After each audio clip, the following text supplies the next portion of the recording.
Hey, this is Dag, and you're listening to Beyond Trek Podcast.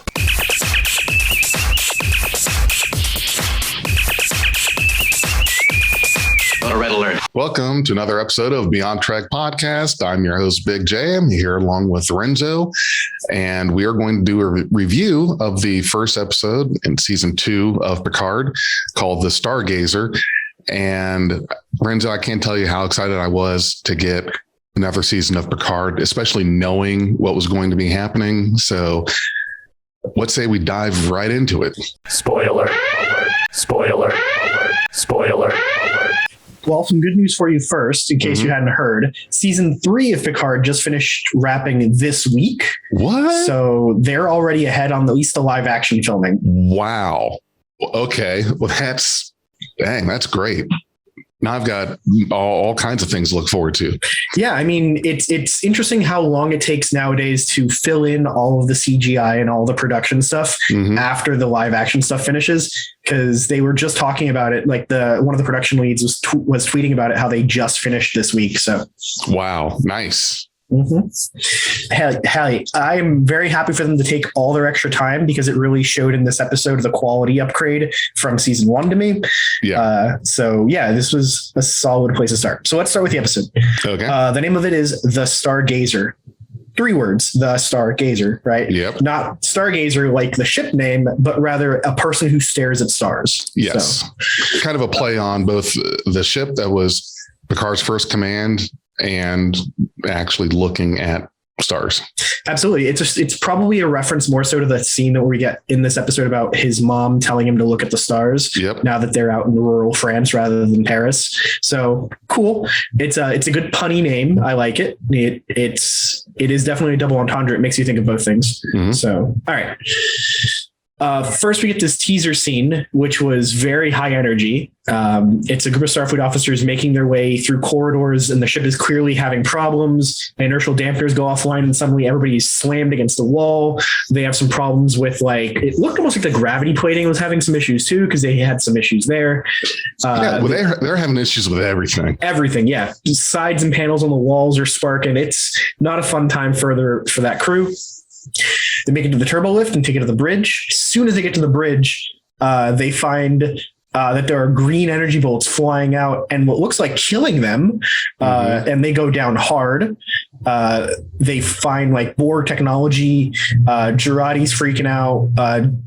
They start running out of time, and Picard clearly goes to activate the self-destruct. He doesn't have to give a code. It seems very rushed, and he finds himself facing this Borg queen, right? Oh, yeah. It's very, very ominous, very high energy. Now, when I first saw this scene, I was like, doesn't he have to give a code to start the self-destruct? What's going on here? I just had a bunch of questions. Right. And you're right about that. That's a hole that is covered up later. Oh yeah, no, that's my point, right? They purposely made this very mysterious. How did they get on the ship? Are they all over? What is going on? Right? The tentacle that reaches out towards our little Vulcan security officer seemed very ominous, and we didn't know where it was coming from. It was just, we got dropped in the middle of an oh shit moment. And don't even what the hell is going on here? It's just boom, boom, boom. Yep. And we got it from the perspective of somebody who's essentially a lower decker, right? He's just one of the security officers on the ship. We're following a Vulcan. He gets hit and he bleeds Vulcan green. So It was well done. Well, good shot. And it definitely had me interested in more of the episode. I was afraid, terribly, terribly afraid that this wasn't going to be something that they explained this episode. I was like, oh, God, they're going to draw this out. We'll figure this out in 3 episodes from now. And I was like, that's going to suck, but I need to know what's going on. Yeah, don't do it. Yeah. So we get this flashback of 48 hours earlier. After the title credits, which we should note are changed from last season.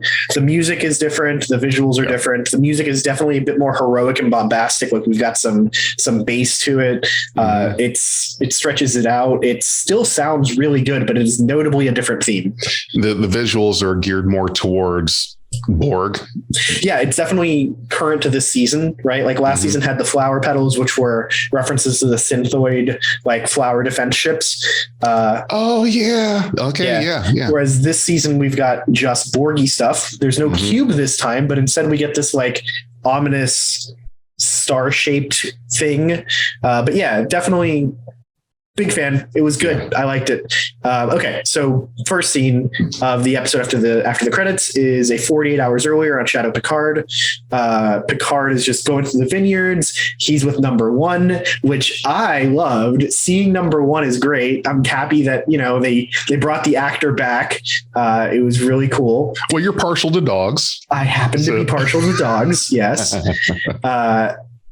What I really liked though was the way in which they depicted the updates to Chateau Picard, right? Yeah. Remember when he talks about his brother being very old school, very manual labor, there were people picking the grapes, etc. Fuck that. Picard's got transporters beaming the grapes off the vine into a collector. Love that.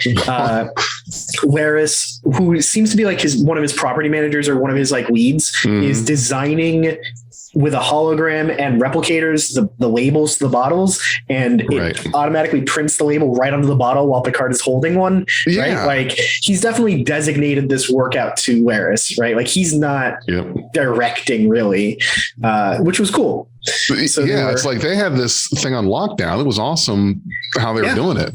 The labels being beamed on there, or however it was done. So the whole operation was pretty sharp with what they were doing.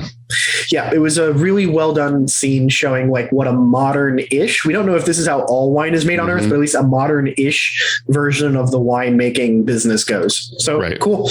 And they still had like employees, like it wasn't just Laris and Picard, like they showed that they had teams there. So it was good. So we go to this next scene where Laris and Picard are toasting each other while sharing like a glass of wine. They go through a series of like traditional human toasts, which was great. The slancha, I'm sure, will definitely tickle some of our friends like Murph. He will love that. It's a good Irish one. But yeah, overall, cool scene. The Big Ears comment at the end I thought was great too, and it was really nice. We get the off-screen death of Jabon, which was sad because I like Jabon a lot. But they do make it clear that it was like a year and a half ago. So that means that we're at least a year and a half after the last episode of the previous season, probably a bit more. Yeah. Do you know why the actor didn't return for this? It was just kind of okay. He's a lead on another show now, so rather than have to like adjust for scheduling, it just seemed more savvy to just write him off. Wow. Yeah. But Jamie McShane was great as the role, right? But now he's doing a different show, so I mean. Okay, good. Yeah, the new show he's doing is called Wednesday. It hasn't actually aired yet, but he's like a sheriff in it, and it's a biggish thing for him. So okay, cool. All right. So we get this awkward scene between Picard and Laris about how she doesn't have time, how Romulans move on from love, and the next one honors the previous one by loving as equally as they had the first one, and so forth and so on. It's not a very human way to look at things, but it's nice that Romulans have a more, considering their longer lifespan, it makes more sense, right? Well, okay, but I would think that having a longer lifespan would mean that you don't have to move on so quickly. I could see that if we're talking about the Ocampa, that have a very short lifespan. I think the opposite. Really? Why is that?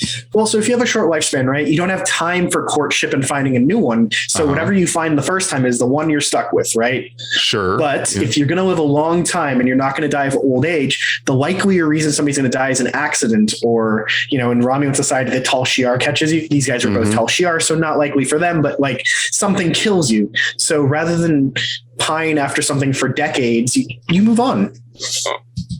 Okay. It seems healthier. I like it. Yeah. All right. Yeah. Either way, what I really want to say is I like the fact that they're continuing to flesh out Romulan society some more. The first season did more to flesh out Romulans than every other bit of Star Trek combined, probably. Oh, yeah. And now we're getting a little bit more, even if this episode and this season are probably not going to be very Romulan centric. Right. All right. So, Laris kind of makes it clear that she wants more with Picard. Picard starts to lean in, and then he doesn't. He hesitates. I mean, she's a little young for him. She's probably older than he is. Okay. Yeah, I stand corrected. Remember what T'Pol looked like, and she was in her 60s or 70s? Yeah. So she could very well be twice his age. Could be. I didn't think of it that way. Holy shit. Yeah, either way, Picard should have definitely done it because Laris is great. She's a badass. We saw that last season. I like her, and it would have been cool, but that's not where the plot needs to go. And it makes sense for Picard's character. He's always had problems with like romantic commitment.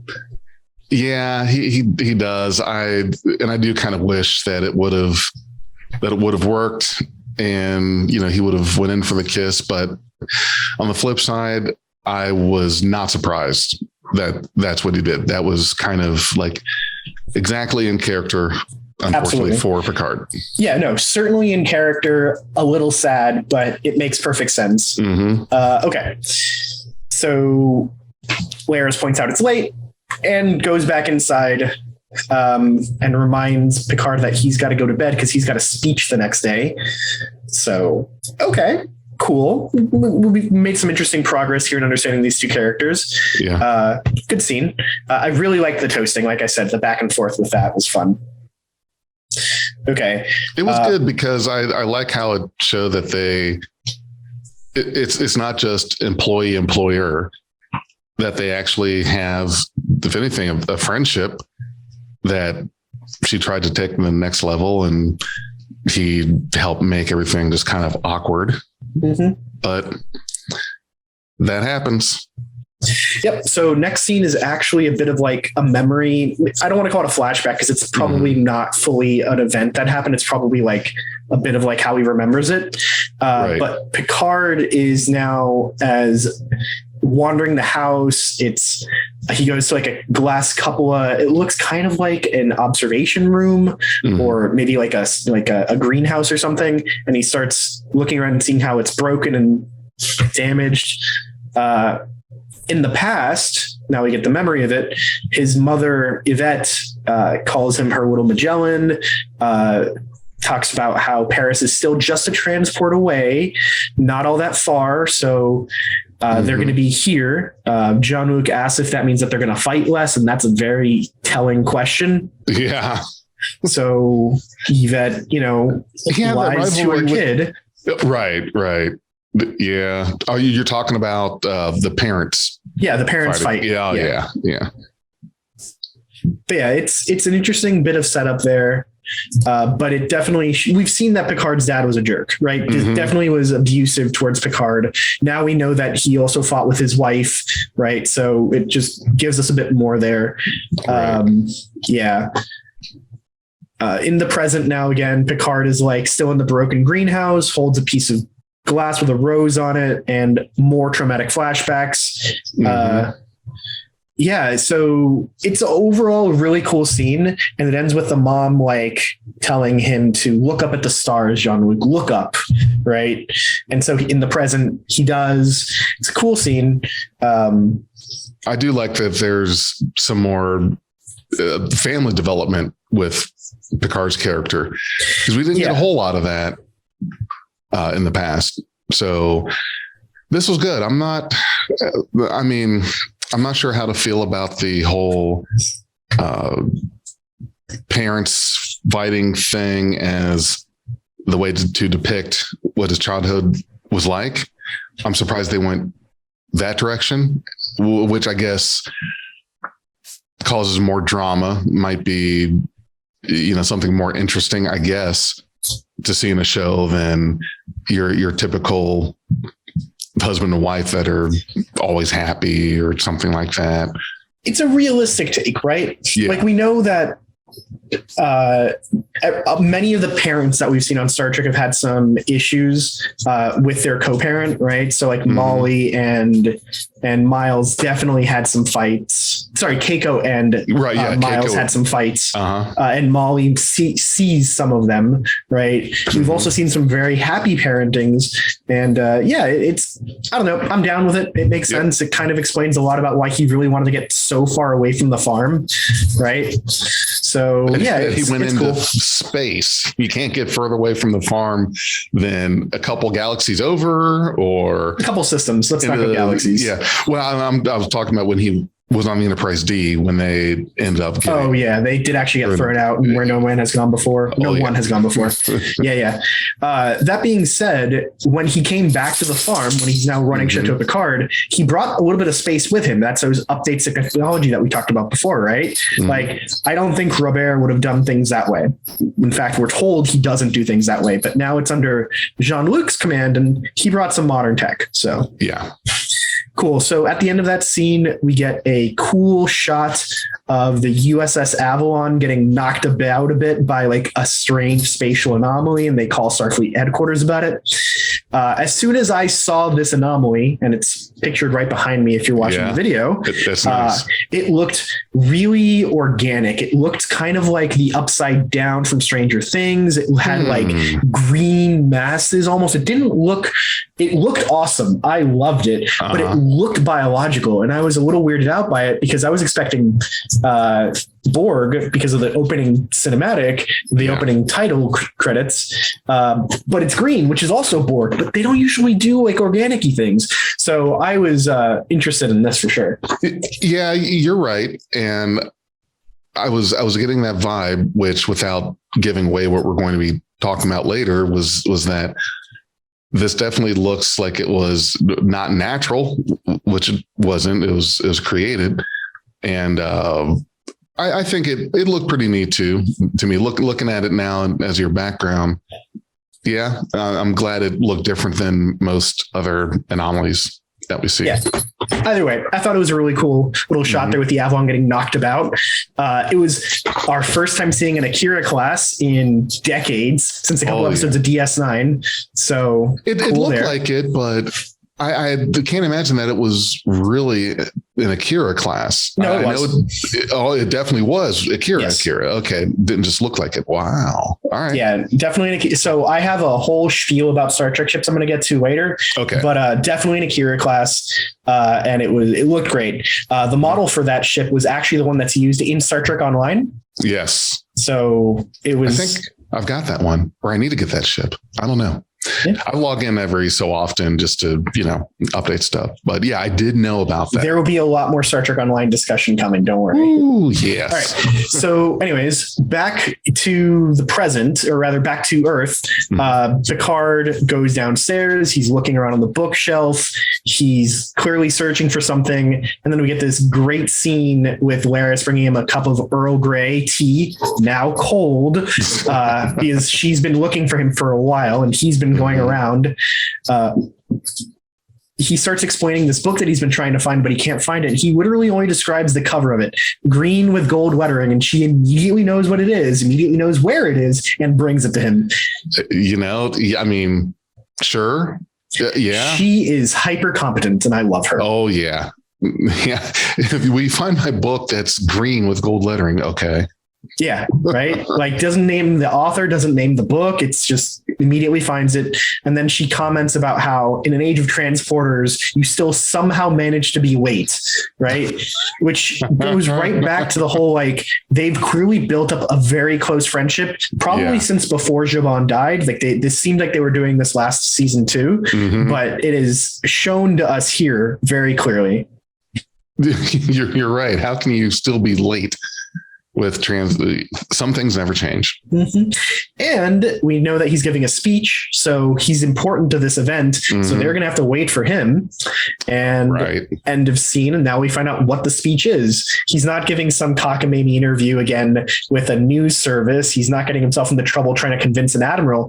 No. He is now addressing Starfleet Academy, and how space should not be the only or should not be the final frontier, but time really is, and how it's a great speech. I just to paraphrase a couple of his points, though, he points out how what one did in a crisis weighs on someone more than what they should have done or could have done. Right. So that like indecision is something that's always tough to overcome, and second chances are rare.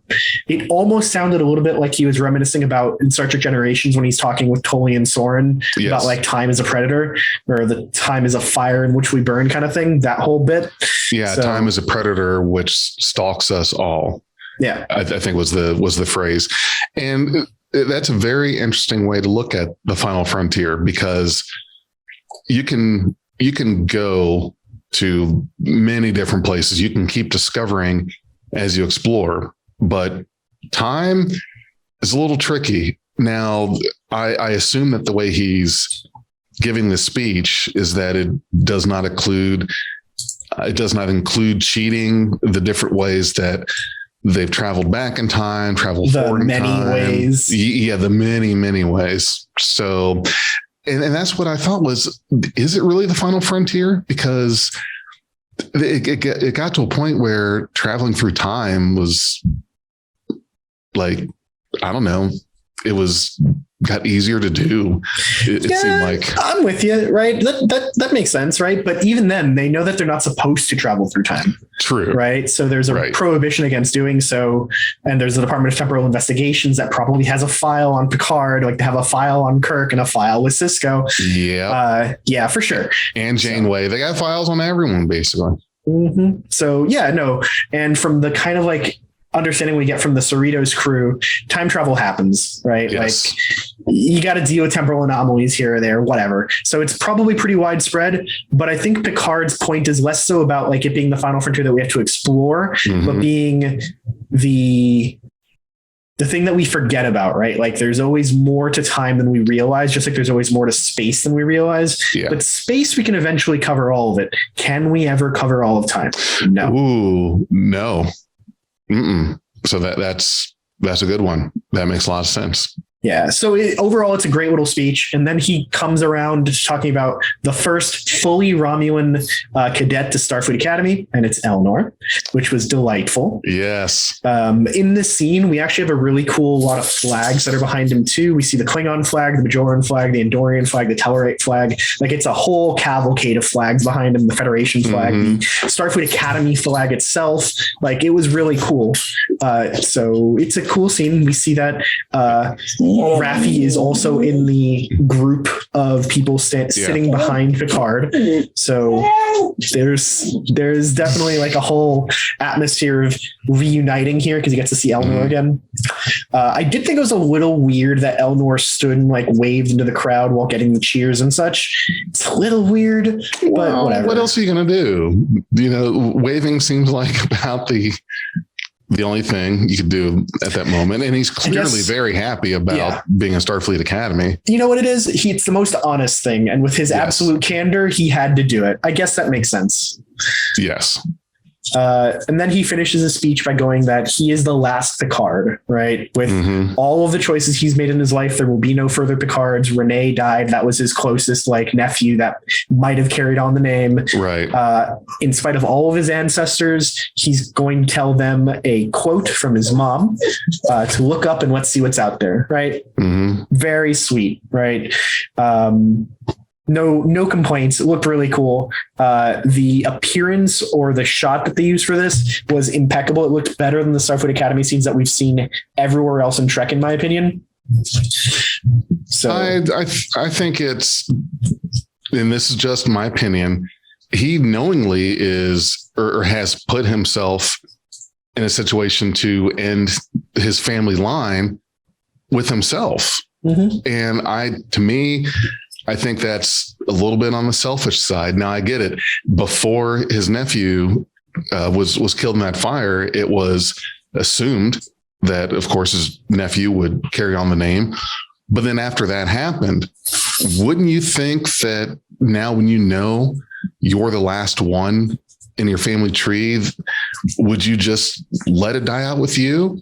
because now you're the one that's choosing that. I'm either going to let the family name die out with me, or let it continue. I mean, what's in a name though, right? Like if he really carries on his family by raising a new generation of Starfleet cadets that hold the same values as him, isn't that better than just having one kid? Well, you don't have to just have one kid. It's not Isn't it China. better to? No, that's not my point though, and you know that. My point is just like he's affecting the course of study at Starfleet Academy, right? Like he is literally going to change how things are done. He talks about in the next scene about one of the changes to Kobayashi Maru, right? Like he wants to have an impact on these things, and that is more important to him than having kids or finding love. Though that may change in this episode or this season, we don't know. So that's that scene. Okay. So the next bit that we get is on La Sirena, and clearly something weird is going on. That she's fighting a bunch of pirates in the cargo hold. Seven is armed with a wrench, not even a phaser, which is a little weird. Why wouldn't she be armed? You're basically on a pirate ship yourself. You should be strapped at all times. She's on a legitimate cargo run for the Fenris Rangers. She didn't have a phaser on her belt when she got raided. Yeah, she should have made a phaser on something or grabbed a phaser somewhere. Right. Or she's just such a badass. She's like, I don't need a phaser for these mooks. I just need a wrench. Now, I do want to say that I thought that the use of the holograms here was perfect. Emmett, who now only speaks Spanish, does nothing in English because she merged all the holograms, is perfect. I think that the Rios hologram remains one of my favorite things about this whole show. The merging of them, though, has brought in the engrams for being a psychotherapist to the combat one. And it's very weird hearing the accent that is used by the combat holoprogram trying to convey like sympathetic language when he is always very gruff in Spanish, right? Like, yeah, if you speak Spanish and it's my first language, the way he communicates is very gruff, very gnarly, very like he kind of disconnected, but then he's asking about like, well, your emotional state suggests that you should do this. Have you considered having a real biological crew? Wouldn't that be good for you? Yeah. Like, it's a cool disconnect. It's very weird. But yeah, so during this fight scene, she disarms one, she fights with another, she turns off the holoprogram safety, and suddenly Emmett can now punch and swing too. Awesome. Love that. Yes. Which we know they can do that. And I think it's really cool still that holograms are capable of that kind of thing. So yeah, you got your ass beat by a hologram. Well, we saw that in Prodigy, remember, with the holo program of Janeway, when they gave her like physical body, physical contact, like she kicked ass. So this follows that. I'm a fan of the whole thing, though I am very sad that all the holo programs got merged because I really liked the variety of them. Yeah, the variety was nice, but I think that it was just not going to be sustainable having all of those. I don't think we would have gotten all the variety. There may not be time in this show, right? Like we may not spend time in La Sirena, but like Emil, Enoch, Ian, and Mr. Hospitality were all hilarious characters, right? Like Santiago Cabrera, the actor for Rios, pulls off every single one of them super well from a body language perspective. So yeah. Kind of sad we don't get the rest, but overall, cool scene, very cool. The only thing, the scene ends with the Emmett holoprogram reporting to Seven that he's detecting weird ass tachyon surges and like Hawking Eichner radiation, and something's out there, something's going on.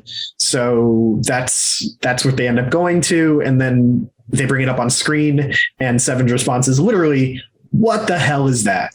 Right. So we know it's not some sort of transwarp corridor because Seven can identify those. Yep. We know it's not something to do with quantum slipstream because Seven identify those too. We know it's not the same time travel method that was used in First Contact because again, Seven can identify those too.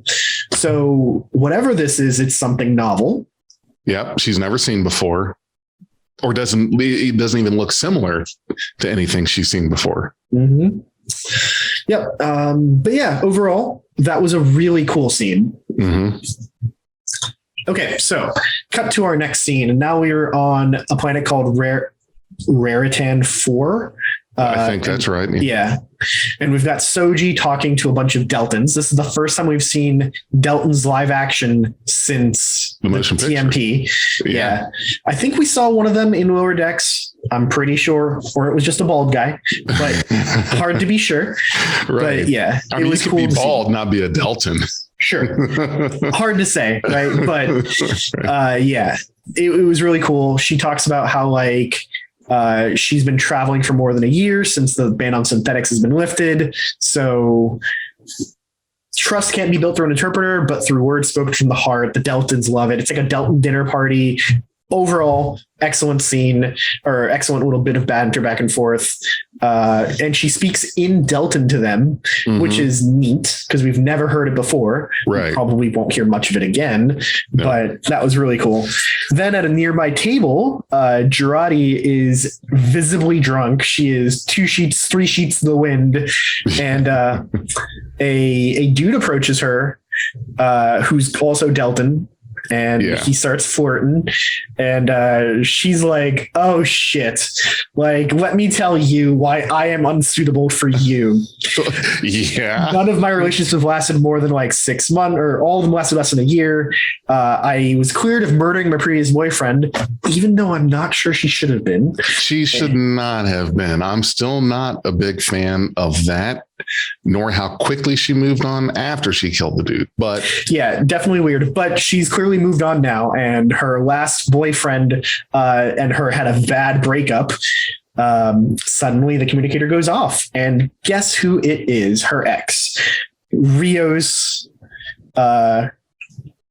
answers. They talk, saying, "Never speak to me again" was the last thing Jurati had said to him. So definitely a bad breakup. Okay, so I missed something in there. So at some point, Rios and Jurati dated. And they had a bad breakup. Yeah, didn't you catch the scene with Soji and Jurati before she beams up about like drunk hailing?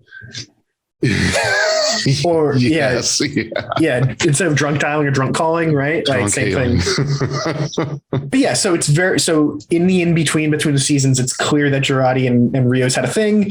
It ended very poorly, but they're at least on good enough terms that when Rios needs a brilliant scientist, he will still reach out. Okay, so yeah, that's good. That's something at least. I mean, she still has a job to perform. Yeah. I mean, so we get this cool scene now with Jurati and Soji like walking along, and Jurati jokes about how well she's the belle of the ball. And then Soji's like, "I was afraid I was going to have to break out into a medley of Deltan folk songs." And she used her android super hearing to overhear the call.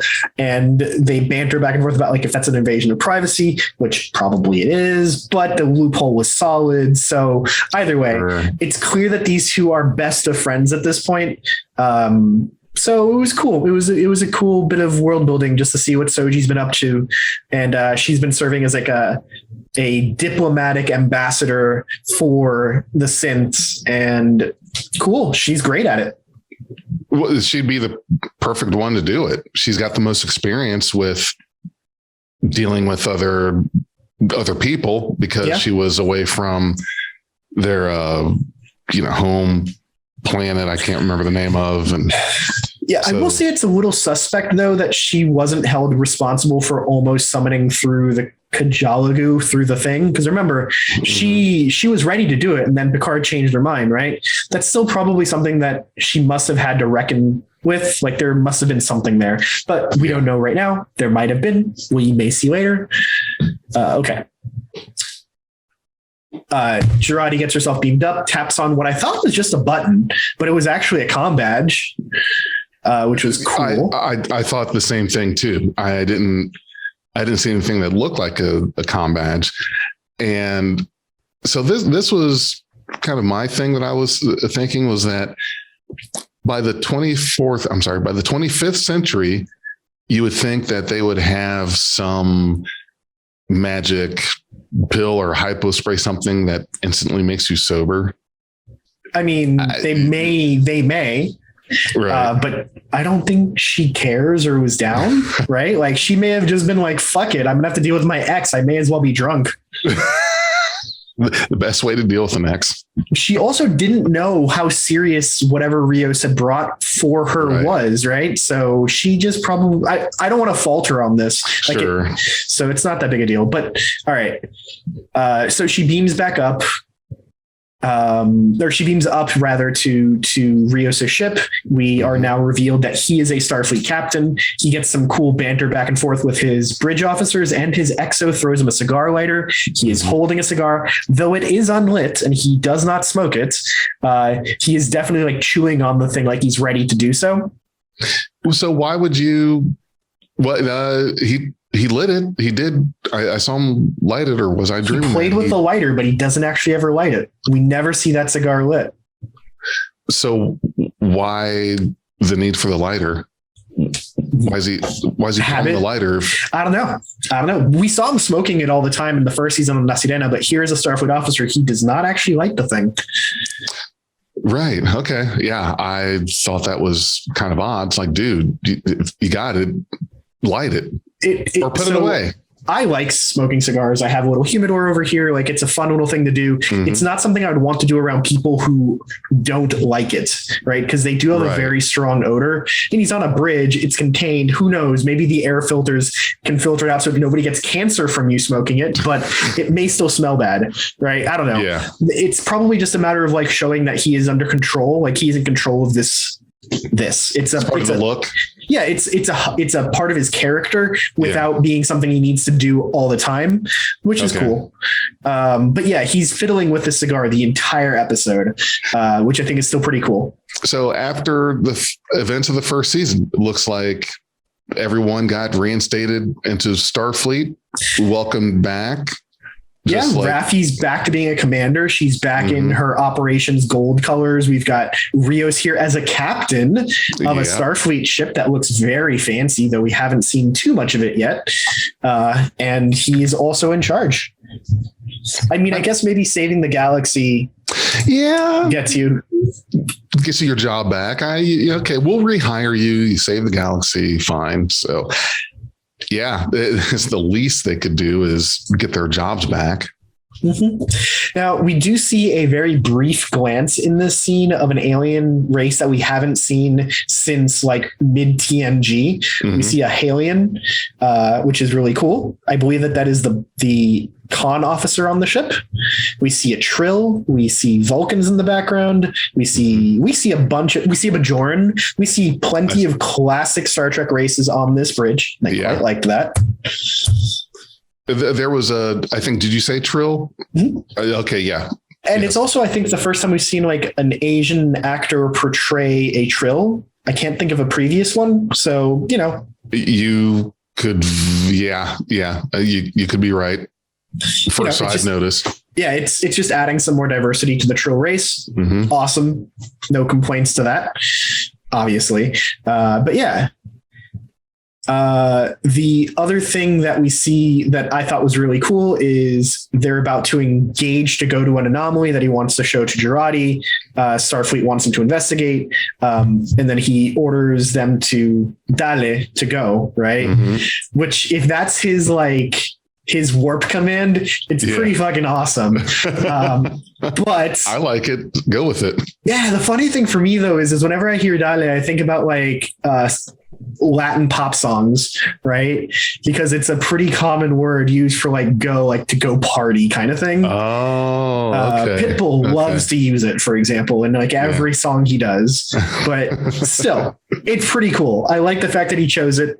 But then he goes back and goes, make it so. And then Jurati comments of hey, it's your fault for choosing a command that has baggage.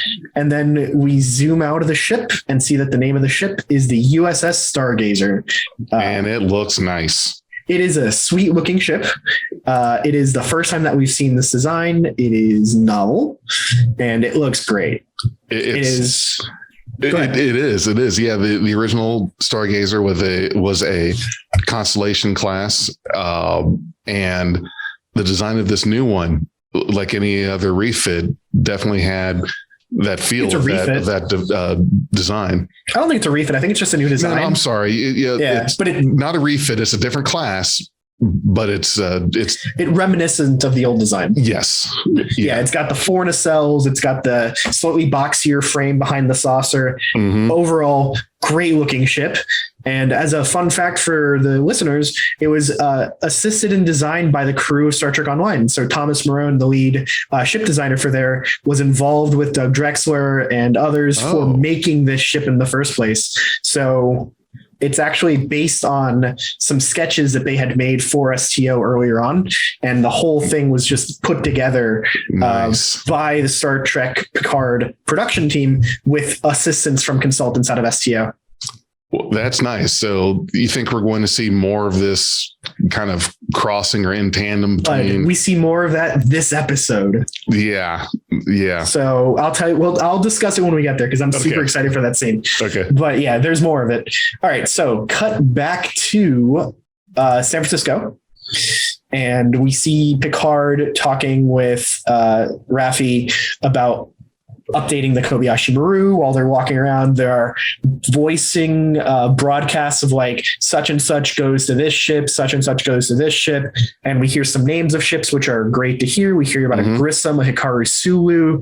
So it's good to see some honorifics for ships that we've heard or people that we've known in the past. There's an Excelsior. Yeah.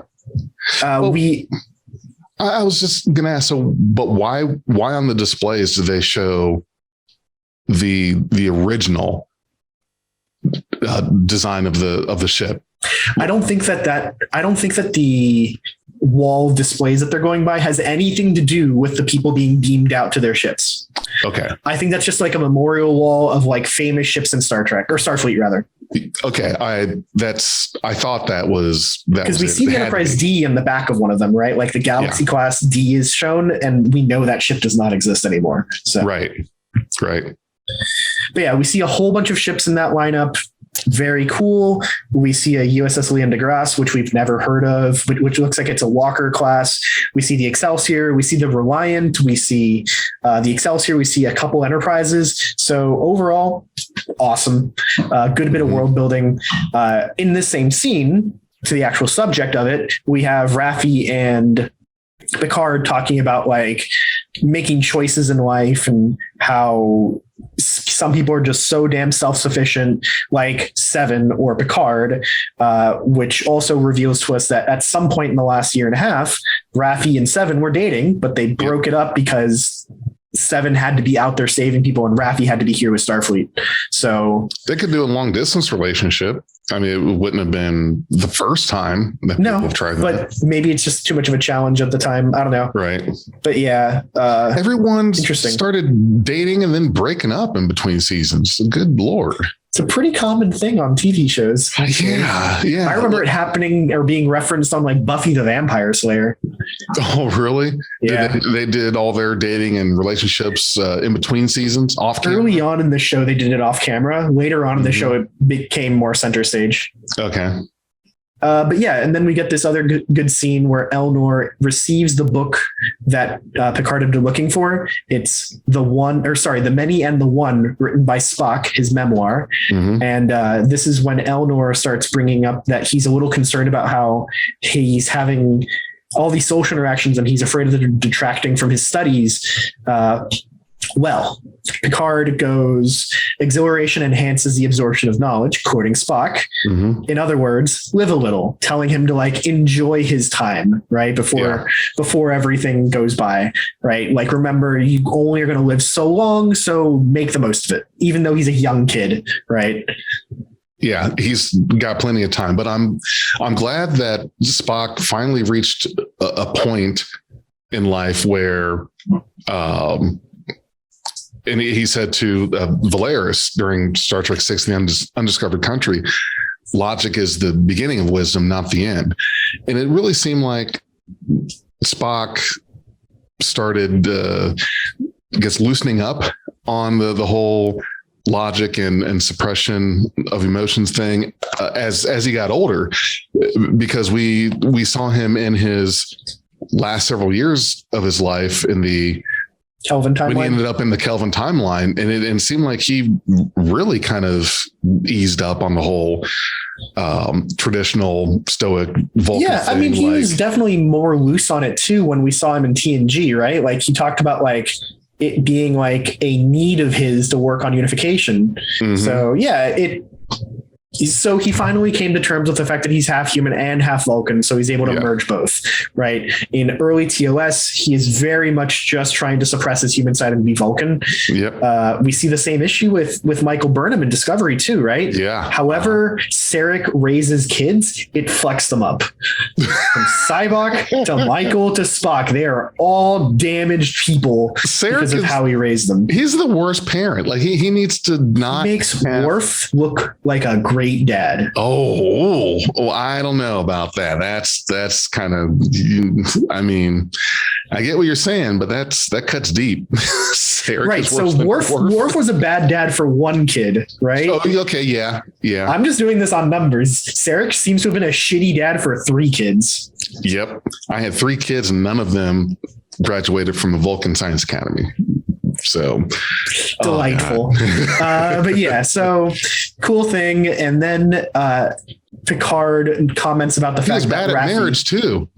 He probably just outlived 3 wives. He probably just outlived them. Well, sure. A podcast for another day. Yeah. Anyways, we go to this cool bit where Picard calls out the fact that Raffi is keeping Elnor close. And she mentions that his absolute candor will get his ass kicked. So I want to like keep him under her wing kind of thing. Would he though? Yes. Very good fighter. I don't know. It would take several people to bring him down. Maybe, but he doesn't have a sword anymore. No sword, he can't kill anyone. Right. But just as likely though, somebody could sucker punch the kid, right? Yep. Yeah. Oh, I heard what you said. Comes up and just sucker punches him. Yeah, right? I think he's going to get his ass kicked. Yeah. Yeah. On top of the hazing that happens with freshmen. So there's that. Probably. I mean, just the concept of absolute candor is something I really like. I'm a very blunt and honest person often. And it can definitely rub people the wrong way. Right. One person I know he won't be pissing off are Zaldans. Zaldans will probably love him. Ooh, yeah. He'll be in like a Zaldan fraternity. Yeah, in no time. Yeah, for sure. But yeah, it's a cool bit of showing how Raffi cares about Elnor so much after he went through so much last season. Yeah. So sticks with him and all. Well, she was like his mom, sort of, because she lost her own connection to her kids, remember? So yes, this is her surrogate child rather than it being a surrogate mother situation. Yep. But yeah, so the scene ends with Picard looking over at those plaques of old ships, and it's the old one for the Stargazer. It has its year built, year destroyed, and like a little summary on its history. So it was cool. Mm-hmm. Cool. And then we go back to the current Stargazer when it arrives at the anomaly, and it shows up at warp. It uses the modern warp effect that we see throughout Disco. I really liked its use here. The anomaly itself looks much bigger now. Oh yeah. I thought it did. It looked like it had It's got a much more defined shape too, I would say. Whereas before it looked kind of loosey-goosey, a biological, like stretching webs of something. Mm-hmm. Here it's got much more angular shapes. It's still not completely mechanical looking, but yeah, it's certainly more intact. Okay, so back on Stargazer's bridge, again, Rios holding a cigar, again, unlit. It's a thing. We get a good sight here of the con officer who's a Halian again, which again, we haven't seen since one episode in TNG, I think. Maybe again, we saw one in Lower Decks. Hard to be sure. Lieutenant Singh at Communications notes that they are being hailed, and then she plays the sound, and it's very loud. It's very uncomfortable. Mm-hmm. But, you know, the Universal Translator can't make heads or tails of it. Which was surprising to me. Yeah. Rios says to go work on it to Jurati, basically. Mm-hmm. Oh, no, sorry. I'm skipping ahead. This first hail is from 7 at the anomaly. Right. No, Sorry, okay. the first hail is from 7 at the anomaly. And that's when we see that the anomaly itself is drawing attention from both Starfleet ships, because we see other ships arriving. We see the Stargazer arriving. And then we see that the La Sirena has taken a beating. It's a little on the strange side. It's her ship. We don't know what's happened to it, but clearly she's been using it to do good, and that means taking some pot shots from folks. Rios is not happy that his ship's getting all scratched up and dinged up, but it's not his ship. But it's not his ship anymore, right? But so in the middle of this conversation is when the noise starts flooding through that the universal transmitter can't figure out what it is. The Bajoran comms officer Singh can't make heads or tail of it. Jurati is told by Rios to go figure it out, and she does this whole like kind of sarcastic like, "May I start working on it, Captain?" And then Singh is also confused by this because he doesn't know this whole thing, and Rios says this whole sarcastic like, "Sometimes it's just better if you let her do what she wants," kind of thing. Yeah, which is. Their history shows in this, and I really find it hilarious. And she stumbles her way over there and like goes under the railing, which didn't have to do, but yeah. But in like 3 seconds flat, though, she figures out that the thing isn't one language, but dozens of languages, all saying the same thing and layered on top of each other. And she separates it out. And we finally know what that very loud, annoying message is. And it's "Help us, Picard." Very significant. I will say that the subtitles on Paramount Plus spoiled a little bit on this for me. Really? Yeah. So if you a little spoiler alert. What did I didn't have subtitles? I watch everything with subtitles, but so if on a show, if they ever show audio from someone that you can't see, for the hearing impaired, they'll put like the name of the person : what they said. Right. Right. Yeah. Well, for this one, when they showed the "Help us, Picard," what they put as the name was Legion : Help us, Picard. Legion. Okay. Interesting. To me, Legion is two things. It is either a Mass Effect reference, because they are the Geth that helps you out, and the Geth are basically like the Borg of Mass Effect. Right. Or it's a reference to like the concept of a Gestalt personality, many things in one, which again, Borg. So I was sure that this was just a Borg message. Well, yeah. I had no doubt that it was a Borg message, but you're right. Seeing that it was Legion, I'm sure you're like, all right, what the hell is Legion? No, I wasn't like, what the hell is Legion? I was like, Legion. Oh, so it's Borg. Got it. Yeah. Okay. I thought it might be, but this confirms it, kind of thing. Yep. So that was cool. So here we get this middle scene where Picard beams to Forward Avenue Historic District in Los Angeles. He goes to a bar at number 10. So it's is that a real thing? Yeah. Go ahead. 10 on Forward Avenue, 10 Forward, the same bar that she used to run on the Enterprise D. Before it got wrecked. Before it crashed. So is that a real thing? The Forward Avenue Historic District in Los Angeles? I don't believe so. I mean, okay, that's not something real now. Right. Yeah, not yet. Okay.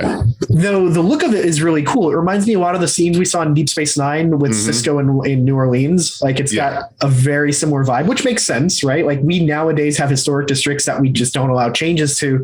So it's something similar like that for this district. And that's where Guinan chooses to set up her business. Cool. Okay. He goes inside. We see many alien races that we know well. We see some Andorians. We see a Ferengi. We see, I want to say something that looks like a Nausicaan, but I'm not 100% sold on it.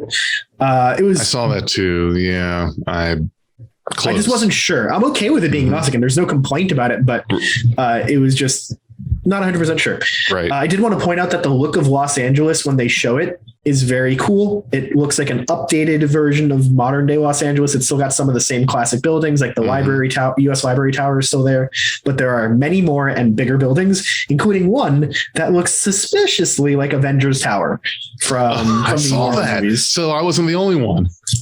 It did. It did look a little Avengers Tower to me. Well, what if the Avengers are are in this timeline, or they were. Maybe. Okay. And then we cut to Guinan looking at like a rack of drinks.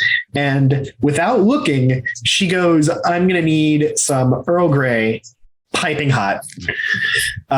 So again, Elorians have some kind of superpowers. We just don't know what they are. Because she knew it was Picard without even looking, which is cool. Yeah. And then Picard responds with, how about something a little bit stronger? Then, yeah, he was offered. What was he offered? I know one was he brought a bottle top of shelf or hooch. Yeah, he brought a bottle of wine. Yes, but he's clear that he would need something a little bit stiffer, stronger. The wine was for the private stock, right? She still addresses him as Captain Picard. Mm-hmm. He corrects Admiral. I think that was a really cute scene. It's clear that these two are such close friends that they can banter like that too. Well, and that's I think the way you knew someone for that long the time, you was still like I totally get. And Jurati in All Good Things, the 2-part series finale for TNG, he referred to Picard as captain. Like that was still kind of stuck there. And for me personally, anyone that I had as a coach, football coach sticks. I mean, you call that person coach whatever for like the rest of your life, even if they don't coach anymore. Is it just coach this or coach that? Honorific titles like that stick. Yeah. Like I have the same thing with a bunch of friends of mine from like middle school and elementary school. Like my best friend growing up was Noelle Felipe. So his mom was always Mrs. Felipe. How are you doing? Right. By high school, she was like, just call me Lou. I'm like, no, I don't think I can.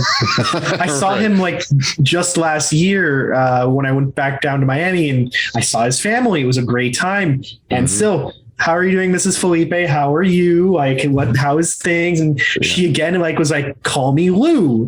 So we're grown ass adults and we're still doing that. Yeah. So little things like that just stick with you. Same thing here. Yeah. So it's cool. We get this really cool revelation after the discussion about the Chateau Picard bottle, where he says, put it in your private reserve. And she's like, I mean, at a couple centuries old, keeping things in reserve is not one of our priorities at this point.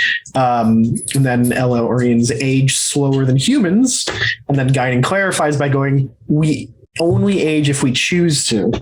And humans don't feel comfortable around people who don't age. So I just try and keep up, which is a great way to explain why she looks older, A, and B, it also explains why Toli and Soren look so much older than her, even though he was a younger Elorian than her in generations.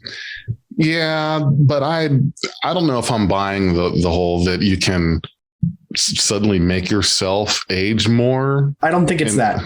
I think it's more along the lines of they can turn on or off their aging. So since she's been living with humans in TNG, she just turned on her aging. She can turn it off when she wants to again. Wow, that's weird.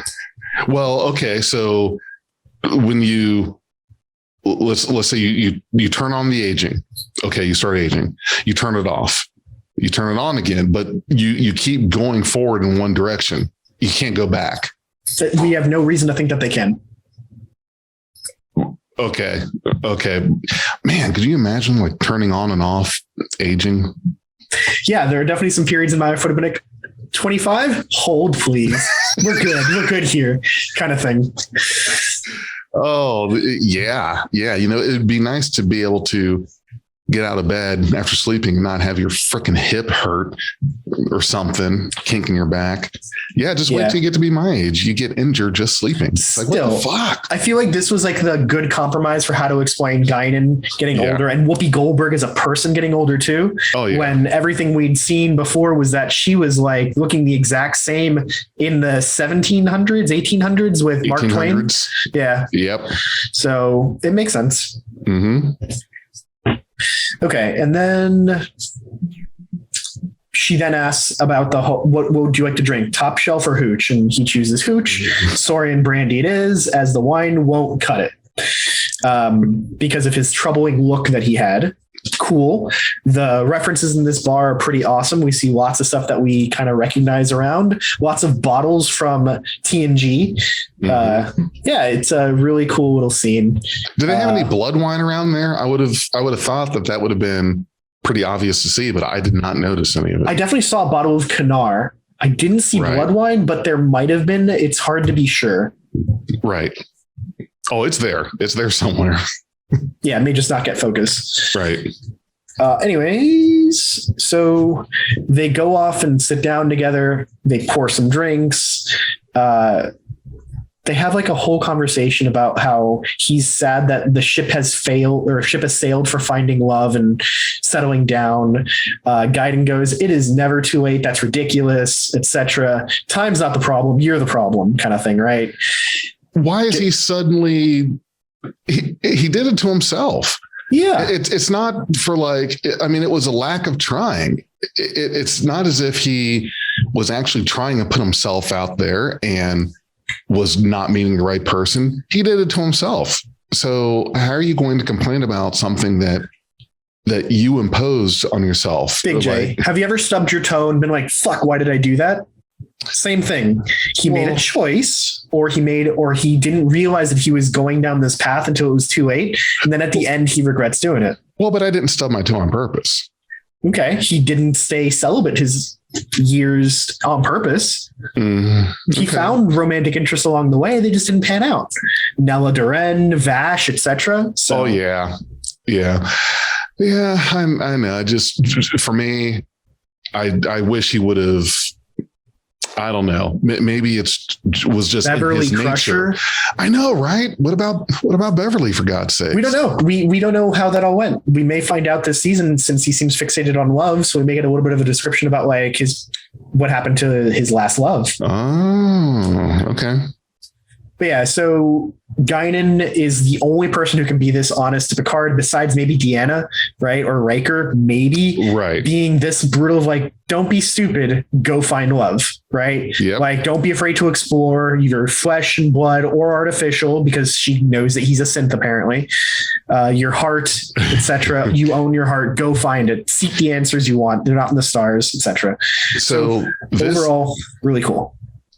I think this would be a good point because of the conversation that Picard and Guinan had, and with that line you just had.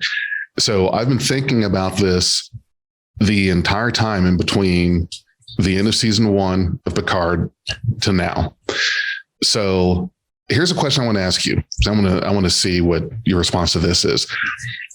Is this Jean-Luc Picard? Yeah. Okay. So you feel that even though that's not the body, that's not the body of Jean-Luc Picard, but it is his consciousness, his memories, his essence. So what makes you? Your body or your memories, life experience? You could make the argument that every time a character steps through a transporter or goes through a transporter, their original body is destroyed and a new one is created, right? And it's a copy, right? Every character we know in Star Trek has gone through the transporter. So are any of them still the same person? Yeah, I'd argue yes. The Metaphysics of Star Trek, which is a great book, by the way, has a fantastic chapter about this.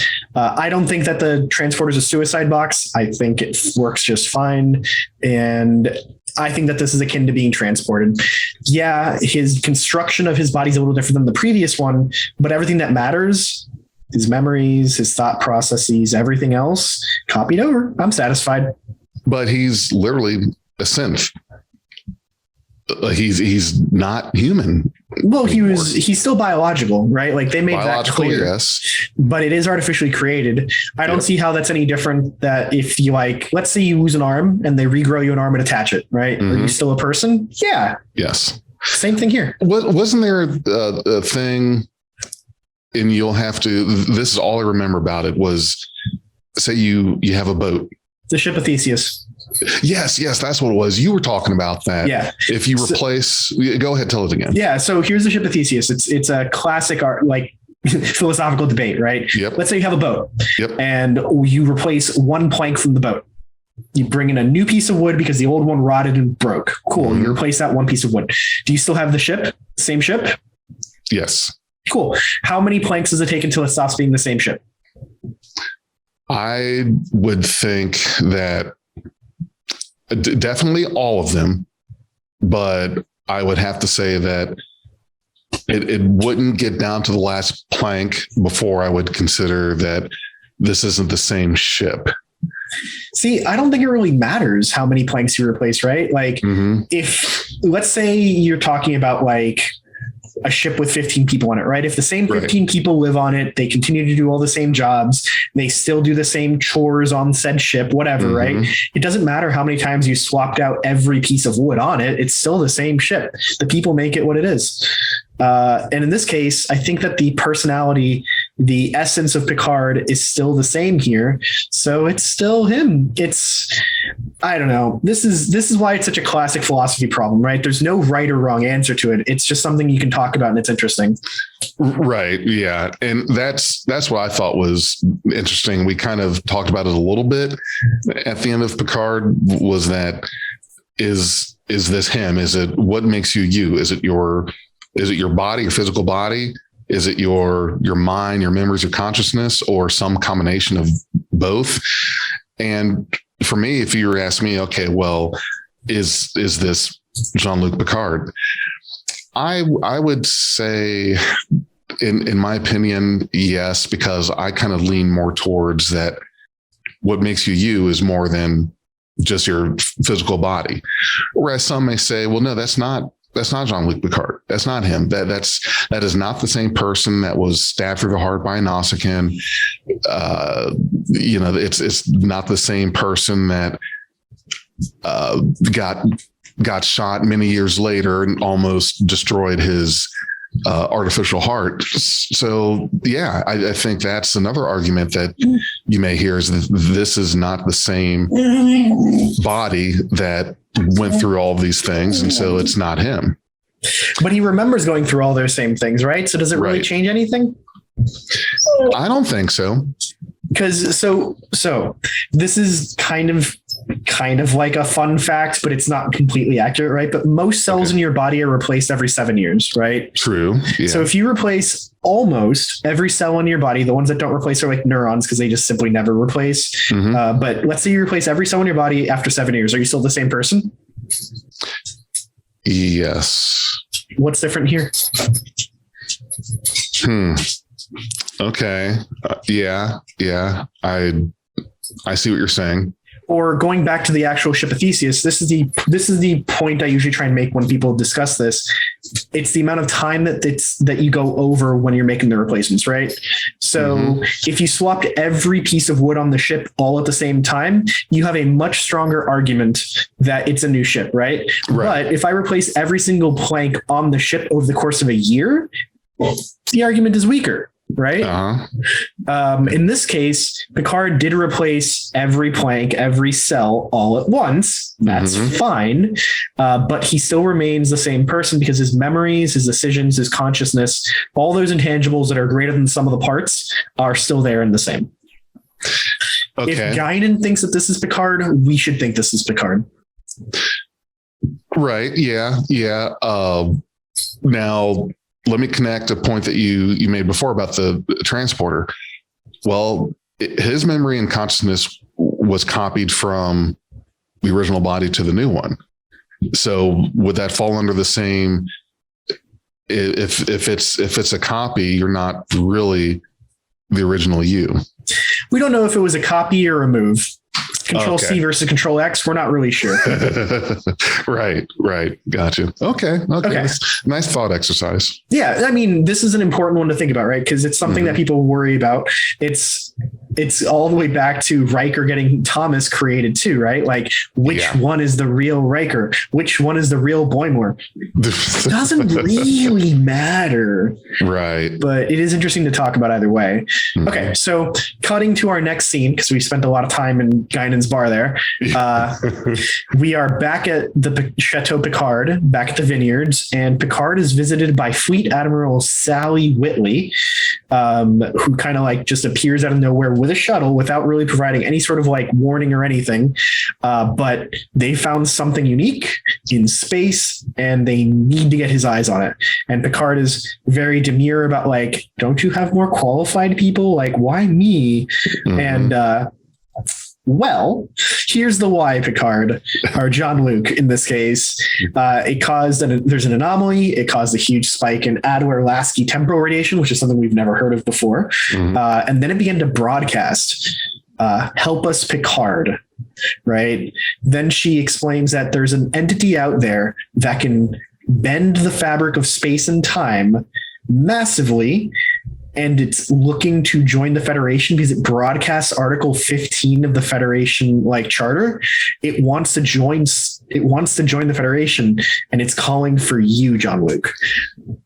Well, so the way it was worded was that just the help us Picard, Fleet Admiral explains that transmission fell under Article 15. No, what she said was it started with help us Picard over and over, and then it read out the entire text of Article 15.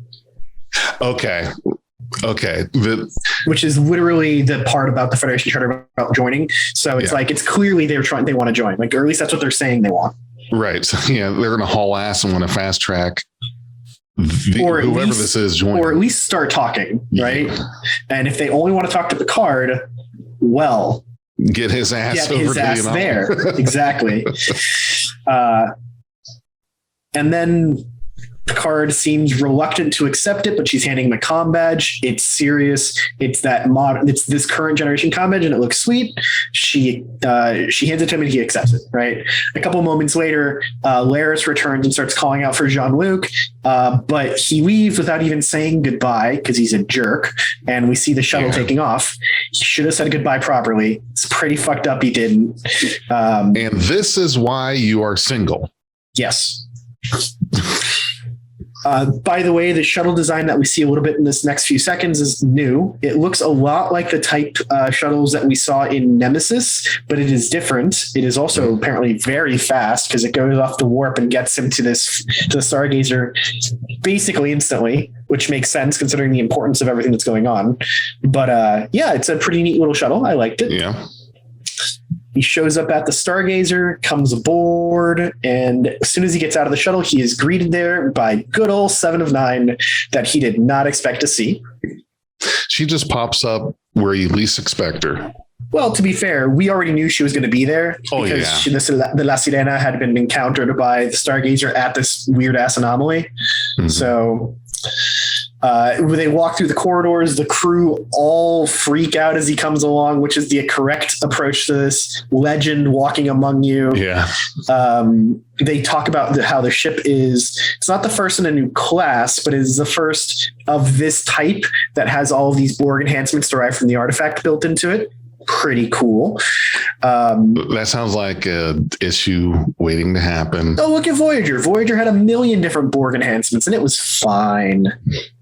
Well, did it though? Yes. And it has some Borg advancements, but I didn't take it as... I mean, 7 of 9, whatever he talks about, like, I use Borg X, Y, or Z to enhance the long-range sensors. I built this thing with Borg things, like, all the time. Yep. And now, have you noticed that from the first season through some of the things that Picard said then and this one, he seems to be awfully fond of the Stargazer, which isn't bad. I know that was his first command, but it seems like he doesn't mention anything. He doesn't show that kind of fondness about the Enterprise. Either Enterprises that he commanded. So I would have thought that maybe, if anything, the Enterprise D he would have been fond of, but it always goes back to the Stargazer. And maybe that's a first command kind of thing, that he has more of an attachment to the Stargazer than any other ship that he's commanded. So I don't think it's a matter of either or, right? Like it just so happens that this fleet is under the Stargazer. So that's what he's going to focus on. It's possible he'll run into a situation where he encounters the Enterprise F, right? Mm-hmm. And I'm hoping it's the Odyssey class from Star Trek Online. Yes. But that's when he'll reminisce about the Enterprise. Last season, remember when he was meeting up with Riker and Deanna, they reminisced too? Mm-hmm. Even earlier in this episode, when he's talking about like being captain under or captain to Guinan, it's like an Enterprise D thing. So I don't know. I don't see much of an issue with it. Wasn't he in command of the Stargazer for like 22 years or something? It was a long time. Like it ended in 2355, and he was serving on the ship in 2333. So 22 years on the ship. I'm not sure when he became captain. Right. Gotcha. But yeah, that was a lot longer than he was captain of either Enterprise. True. Yeah. Yeah. Because each one was 7-8 years. Each Enterprise roughly. So yeah. All right, cool. So 7 points out or talks about this whole like humans are still, or Federation species are still afraid of the Borg. So it makes sense that I'm going to cause some unease when I'm around, which makes perfect sense. He makes it to the bridge of the Stargazer. Rios sees him first and goes, "Admiral on deck," and everyone stands at attention. Lovely scene. He pulls a cigar out of his mouth, which is again unlit, holds it again, and everybody welcomes Picard, even Jurati, noting that he looks positively positronic. So he gets a quick status update from Rios and then realizes that everybody's still standing around like because there's an admiral. And then he's like, no, go about your business. Go back to work. Yeah. Right. Like it's a really cool scene. It actually reminds me a lot of those times in his reaction with Rios reminds me a lot of those times in TNG where Picard knew one of the admirals and how friendly and chummy they were. But this time Picard is the admiral. So. Yeah. And I like that juxtaposition there of everyone basically like he's kind of back to being a living legend. I got the impression in the first season he was kind of, well, I was going to say treated more like a hermit, but that was mostly the way choice. The choice, or just mostly the way that the Admiral sheer fucking hubris. Yes. I see your point. Yeah. So part of it was the last thing he did before he left Starfleet was a giant disaster, right? Like the Romulan evacuation was a big disaster. But that wasn't even his fault. No, but he threatened for something or he'd leave. Yeah. And then they said no, so he left. He didn't bluff it. Okay. So out of Starfleet he goes. People are going to respect him, but there's going to be some color to that respect, right? Like he fucked up in the end, and then he left and hasn't come back. Now he's respected again for having saved the galaxy again. Yep. And he came back to Starfleet. He's in charge. He's the Chancellor of Starfleet Academy. He's back and involved. Admirals call him by first name, right? Like he is once again very relevant. So it makes sense that he's going to get some pride out of this. What I really like though is noticing the difference between how he's acting in the first season versus now. He feels so much more healthy, much more hale than he did in the first season. Yeah. Well, he's back in his element now. Right. Exactly. He's no longer like this outsider just trying to figure it out. Now he's got like an actual purpose again. So his banter back and forth with Jurati was nice. His banter back and forth with Rios was excellent. It shows that Rios is his real like protege trying to live up to the old man. May as well be his son, right? Even if he doesn't have the last name. And then he's like, okay, well, let's hear what they have to say to me. And so he speaks out again to it like this is Jean-Luc Picard of the Federation. I'm here. What's up, bros? And first time, nothing. Second time, he does it again. And that time, a vessel starts to come through. They get a red alert, and a big ass ship emerges through this rift in space-time. And he looks very quickly at Seven to confirm his fear because it looks real Borg. But she goes, yeah. The ship is Borg.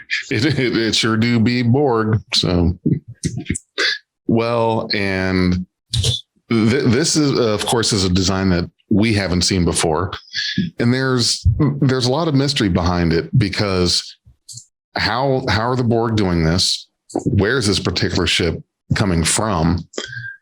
Why are they trying to get into the Federation, and why do they need Picard's help? But coming up here, and when we get to it, I'm going to kind of tell you the problem that I have with that whole thing. Well, so let's talk a little bit about the scene first, right? Before we move on any further. Yep. We see a bunch of Starfleet ships along with the Stargazer. We see the Avalon, which was an Akira class, just off to the side as well. And we start seeing more Starfleet ships arriving straight out of warp and getting right up alongside it.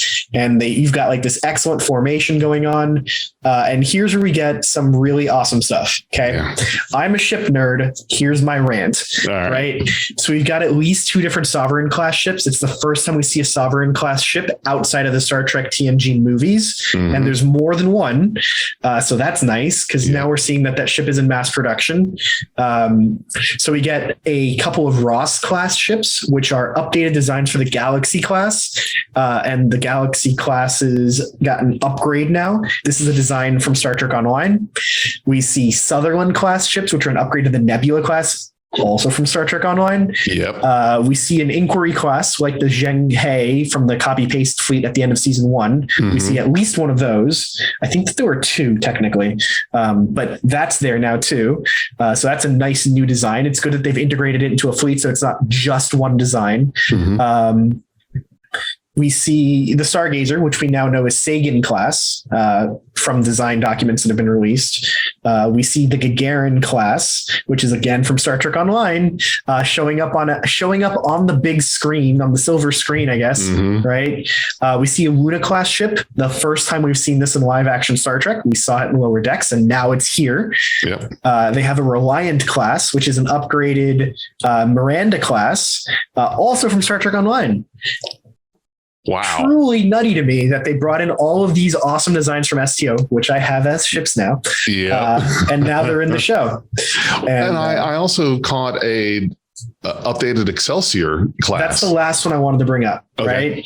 So the last one that's brought up is this updated Excelsior, which does not look like a regular Excelsior that we've seen throughout TNG, because it has big old red Bassard collectors in the front of the nacelles. The saucer looks stretched out. It's got a different top on the saucer. It looks a little different, right? So there was some consternation about what exactly it was. Some people were theorizing that it was the Obina class that we saw in the Lower Decks, but the pylons don't fit. Other people were saying it's just another upgrade of the Excelsior. It's just a refit of the Excelsior, the original Excelsior. Yes. No, don't be crazy. That ship is like 117 years old. They've replaced it by now. So we got some confirmation from the production team behind the show that the Excelsior that's there is the Excelsior 2 class. So it's a full rebuild of the same ship, but it is different. It's not the same ship.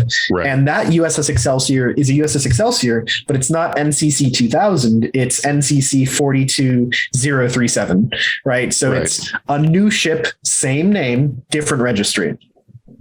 Right. And a lot of those ships to me look like, and there's something said earlier in the episode about the refits or new refits. And what I took from that is they went back to all of these older ship designs and built them kind of based off of the look and shape of design of the older ones. Like they went back and looked at the Miranda class. Constellation class, and took all these older classes and updated them, gave them new class designations. Well, because you can't have call it Miranda class and have a ship that looks like it, but is completely out of that design. It would just be a new class. So we know that Starfleet's got pretty good legacy for this. Like the Soyuz class is built on the Miranda hull, but has extra stuff. So it is not a Miranda. It is a Soyuz class, right? Correct. We've seen various refits of Excelsior classes. Cool, but they're still the same hull, right? Whereas the Soyuz had an extended hull. Cool. Galaxy classes, we know that there have been many variations. Some of them have like phaser ships on the nacelles, other ones don't, but it's still a Galaxy class, right? Starfleet's pretty good about this. I think that this scene is just awesome because we see all of these ship designs brought in from a beta canon source into alpha canon for the first time ever in Star Trek. And they are good looking ships. And the crew from STO, like the designers, were involved heavily in the making of this episode. So good. Really cool to see that there. Hopefully we get a lot more of this. If anybody, I'm sure you guys have seen the trailer for the rest of the season. We know that there's like Nova classes, Saber classes, and Steamrunner classes. That's coming cool. Up. I don't watch previews, but that is awesome. That's cool. Yeah. But we know that those are in the show. I would wager that those also came out of Star Trek Online because the Star Trek Online just redid the models for those like in the last 6 months, so they're nice and fancy. But yeah, it's cool seeing all of these classic ships from previous shows and also these new designs. Yep. So I want to make. I'm gonna say it's not a prediction. I'm gonna claim a fact here. Okay. I believe this episode is the episode with the third highest number of new ships of any episode of Star Trek ever. Well, yeah. By a long shot. Because it's third place behind third? Yeah, third place behind the Discovery episode where they first go to Federation HQ because of all those future ships. Oh, right. Yeah. And the Battle of the Binary Stars episode in Discovery Season 1, where we see the massive fleet that builds up there. And all of those are new designs as well. Okay. Both Klingon and Federation were new. Okay. Yeah. So besides those two in Disco, I think this is the most we've ever seen in one ep. So nice. But that's not the only new design. So in this next scene, when they're in the ready room on the Stargazer, going back to the episode itself, sorry for my little ship rant. I like it. It was good. Good. We actually see another ship design that's brand new. So we see 3 USS Stargazers on the wall display. We see the Constellation in the middle. We see the Sagan on the bottom. And we see another one that looks very TOS built at the very top. I believe this one's the Resilient class is what it's been called by the artist. Okay. And it's another new look for another new ship.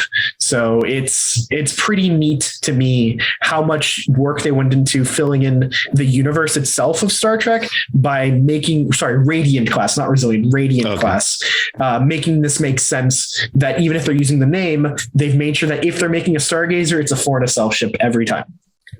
Right. Yeah. Yeah. Because that's kind of the signature of Stargazer, a foreign nacelle ship, like the original. Yep. And they also get a hail from the USS Excelsior with Raffi, like personally saying it, that we're here to help.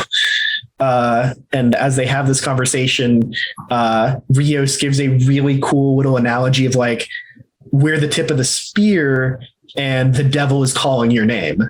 Right. Yeah. It's pretty cool. Very poetic. It sounds like something from like Virgil or Dante. That would be kind of scary. If I'm Picard, I would probably be a little worried that who the hell is this that's calling for me specifically and why? But now that we see as soon as it was confirmed that it was the Borg, I thought, well, yeah, of course, because he was Locutus and they still have this lingering connection with him even now. So yeah, I mean, that's the question, right? Like, why would they want him? They know that he is there. He knows more about them than almost everybody else, except I would wager Seven. Seven was with them a lot longer, knows a lot about them. And we know that the Borg Queen was obsessed with getting Seven back, right? Yep. So between Seven and Picard, there's a lot of knowledge about the Borg. Yes. Happenstance, they're both here. Coincidence? I think not. Yeah, right. But yeah, so this scene goes on in the ready room where they're discussing like what's going on here. And Seven is very much start shooting now. The Borg assimilate. The Borg do not ask to be assimilated. Jurati's more like, well, this is something new. We've never seen them behave like this. The Borg approach with strength. this is something different, right? The Borg have been all but wiped out. They are dysfunctional. They've lost their power structure. Maybe this is how we can get them to join. They might be our biggest ally. And then Rios goes, yeah, exactly. They've been almost wiped out. That's why their tactics are changing. And this back and forth debate is really fascinating. And it reminds me a lot of TNG, where they would sit around the conference room and debate.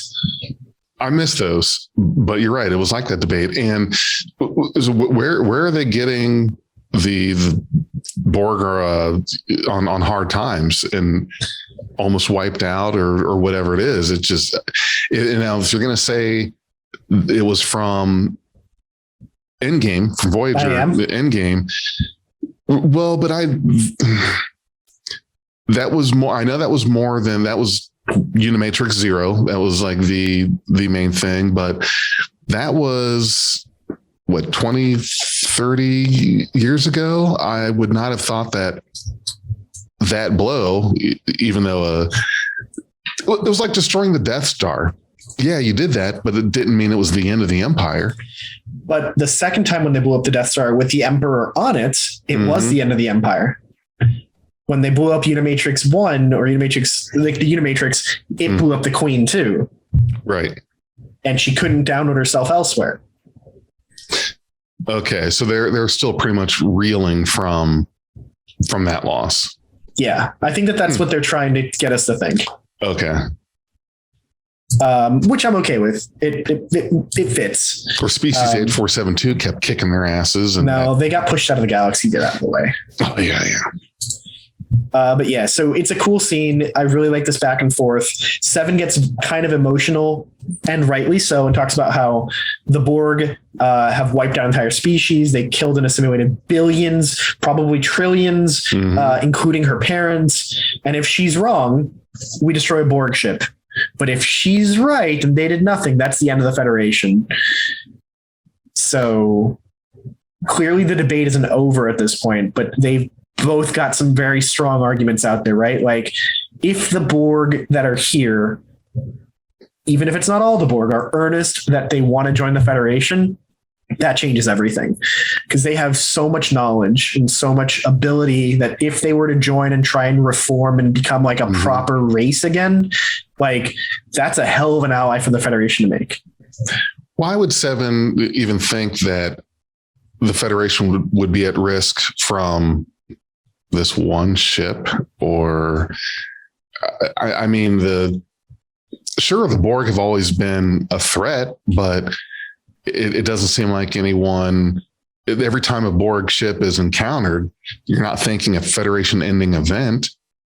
But so why? Yes, you are. Well, if you don't play your cards right, but I mean, it's both times in canon that they've had like a Borg ship show up, the whole of the Federation goes crazy on alert. Earth is fucking threatened. Throw every ship we can at it. Holy shit, what do we do? And both times the ships came in through the long way. They crossed Federation space to come at it so they could prep something to do it, right? The Battle of Vol 359, they threw 40 ships at it. Klingon sent ships. They almost called the Romulans send warbirds, right? Like, they threw everything they could get to it in time. And that was their first encounter with a Borg ship in Federation space. The second time, the Battle of Sector 001, it was a 3-day long battle of constant running, trying to blow up that cube before it finally got to Earth. And there were probably hundreds of ships destroyed doing so. Can you imagine a 3-day running battle with, oh my God. Yeah, it's serious. The Battle of 001 was huge. And a single Borg cube is a threat. This thing's bigger than a cube. What the hell do we do with this thing? And by the way, it's supposedly called the Borg Singularity Ship, according to the production team, which I think is a pretty cool name for it. Yeah. But yeah, so we don't know what the hell this thing is. It might be from the future, because this thing is incredibly big, different than anything we've seen. This is a rip in space and time. So I don't know. Seven's probably right that this thing is a threat. Especially if it's from the future, like you were just saying, which that would be bad for sure. Well, remember that Borg drone that assimilated, the nanites that turned into a Borg drone with the Doctor's 29th century mobile emitter? Yes. Yeah. I want to say the name of it was drone. I mean, I don't. Then are you saying the name of the episode? Yeah, I believe the name of the episode was drone. I think it was. Yeah, but right, a 29th century Borg drone. Yeah, dude was terrifying. He could walk through shields like they weren't even there. He was able to destroy a Borg sphere solo, right? Like he just meleeed that. Yeah, no, the guy was crazy strong and powerful. But what if this is something similar? What if this is also like a Borg ship from the future? And now you've got a whole ship of it, not just one drone. Yeah. It makes sense kicked. Well, I mean, it's either sucker punch it before it's ready, like while it's still coming through, or while it's still just come through and has to recover its energy, or play nice. 7 is clearly in the kill the thing before it kills us. But yeah, before they even get a handle on the debate, before they can even settle on anything, Commander Moshe, the Trill officer, calls Rios onto the bridge, which I thought was really interesting. He's also the XO of the ship, so it's an interesting choice that before they could come to a decision, it gets interrupted and they have to go handle it then. Undecided on the course that they're going to take with it. Yeah, I mean, from a storytelling perspective, it makes sense, right? They didn't get to the finish line on it, so now we don't know what's going to go on. If they had reached a decision as a group, as a whatever, when they came back outside and something was going on, we know kind of what steps they're going to take. Here, we know Picard is leaning towards be diplomatic. We get it. Right. But we don't know if he's committed to it. But yeah, so they report back to the bridge out of the ready room, and the Lieutenant Singh, who's the Bajoran communications officer, reports to them that the Borg are adamant that there is no more time. They must begin negotiations immediately with Picard alone. Picard asks, how do you plan to do that? And the Borg are like, we're going to send an emissary, our queen. That's serious. We've never seen the Borg intentionally put their queen at risk before, ever. True. Rios is like, I am not letting a queen on my ship, and tells the whole fleet to raise their shields. Right. Fuck that. She's not coming anywhere. I'd expect that everybody's shields were already up. This was probably just shields to full kind of thing. Well, again, it's kind of like, what bothers me a lot about what a lot of shows and movies do is when you get the shields up now, return fire now. Is the now really needed? Like, if you tell me to raise the shields, I'm going to do it right then and there. I'm not going to wait. You don't have to tell me now. It's just a rhetorical thing. Yeah. Yeah. It is. It's like it's to show that it's an order. It's a command, right? It's not just like a pass me the salt. No, it's pass me the salt now. You see the difference? Yeah, I'm just imagining how I would give you the salt between the two different examples. Like one slide it over, the other is chuck it at you because you need it now. Right. Yeah, but it's just a matter of like urgency / direction. Yeah. It's like I don't remember what it's called, not the accusative case, the dative case, whatever. Yeah. But yeah, so as soon as they raise the shields, Moshe reports that they've got a single transport signal attempting to beam through, but Rios orders don't shoot yet. They call the Borg ship and are like, cease your attempts to transport aboard now. And instead, it doesn't. They start actually bringing the shields down with the power of this transporter beam. Now, there's a point of contention here. On the subreddit description of this episode for this episode, they call it a cutting beam is activated to cut through the shields, right? The Memory Alpha description for this episode calls it a cutting beam cutting through the shields. I'm not sure that that's true because they literally never see it. They never say it's a cutting beam. All we see is this green beam pushing into the shields, right? Whenever we saw the cutting beams before used by the Borg, they weren't used on shielded targets. What they used the cutting beam on was on the hull of ships to cut through. They would bring down the shields with something else. There was a different beam for shields, and once they got the shields down, then the cutting. So I'm not sold that this is a cutting beam at all. Nope. I think that this was literally this is their transporter technology, and it's just that strong. Yes. I don't think they fired a weapon at the Starfleet ship at all. Not even one. No, that's the way I took it. It was a visible or it was something that was designed to punch a hole through a shield. Yeah. And within that beam was your queen, your tag along of the transporter pattern. Like it was literally a physical, we're going to drill through the shields and then drop off what we're beaming. Right. So if you remember in the first season of Picard, we know that the Borg had the Sakaran spatial trajector technology and how that's a transporter that can take you tens of thousands of light years easily, right? We know that required a lot of power. We know that the original one required a very specific core on the planet, right? So if that technology could be very easily used as like fuck your shield, we'll just drill through with this transporter beam, right? But it's not an attack. That's the point I'm trying to get at here, right? Like there is ambiguity as to what's going on here. The Borg did not start firing everything to bring down the shield so that they could beam aboard. Right. Okay, so they try and figure out where it's going to transport. The shields are being penetrated by the transport. It's headed directly at the bridge. Rios orders the crew to arm themselves and summons the security team to the bridge, which triggers the scene that we saw in the teaser. Right. Now, as soon as the Borg Queen materializes on the ship, it's super obvious that she looks different. She does not look like a Borg Queen that we've ever seen before. She's got this cloak and a hood that covers everything. There's almost like gears interlocking in her face. Yeah. Right. It's a whole new look of Borg Queen. And I don't know about you, but I thought it was terrifying. It was. Anything without a face, I just think is terrifying. So this is the part of the episode, the whole thing happening on the bridge. First it was, you've got weapons drawn. They're trying to decide what to do. Rios is kind of frozen in place. Well, no, he makes it clear. Don't shoot. Right. Nobody shoot. Well, and so here's the part is when throughout all of this, and then all the shooting starts, and the Borg Queen, they're opening fire. The Borg Queen is just absorbing the phaser blast, and what she's shooting out, just stunning people. She says she needs power first.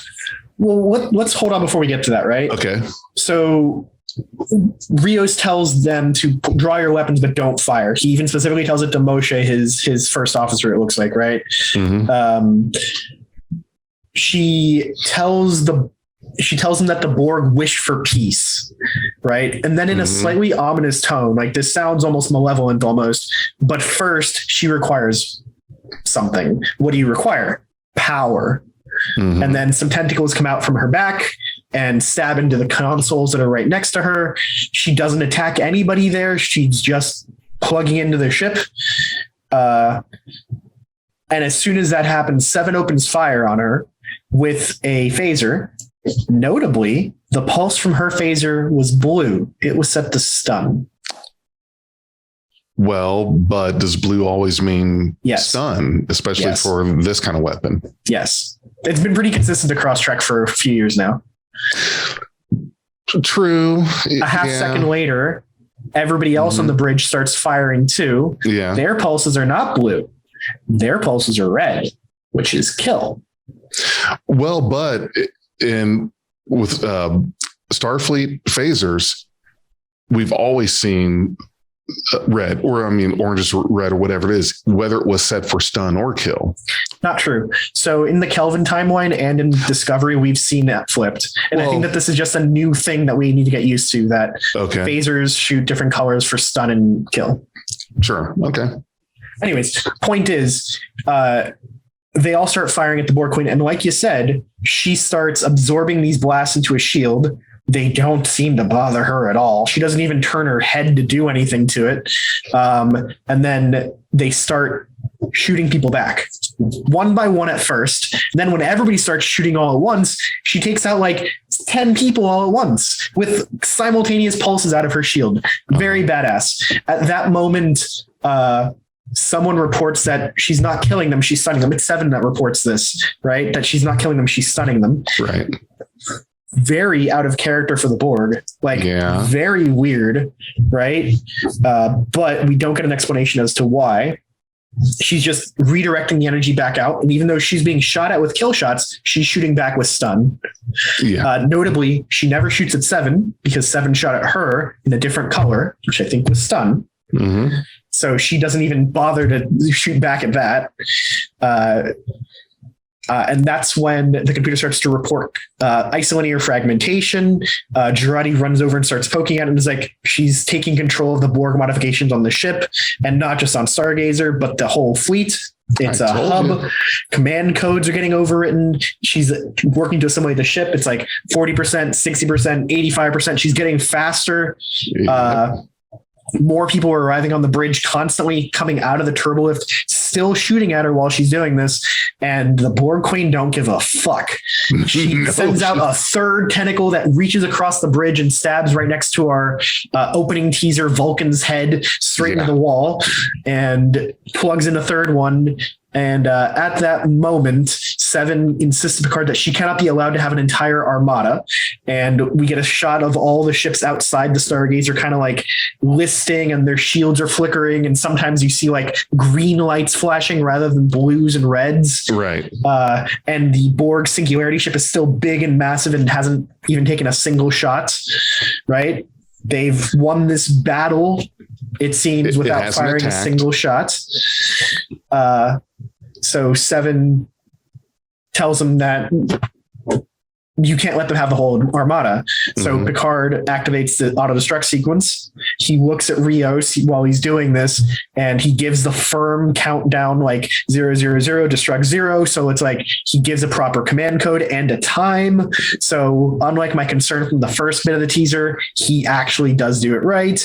Little quiz for you here. You remember where the 000 destruct 0 came from and whose command code it was? Star Trek 3, and it was Kirk's. Yes.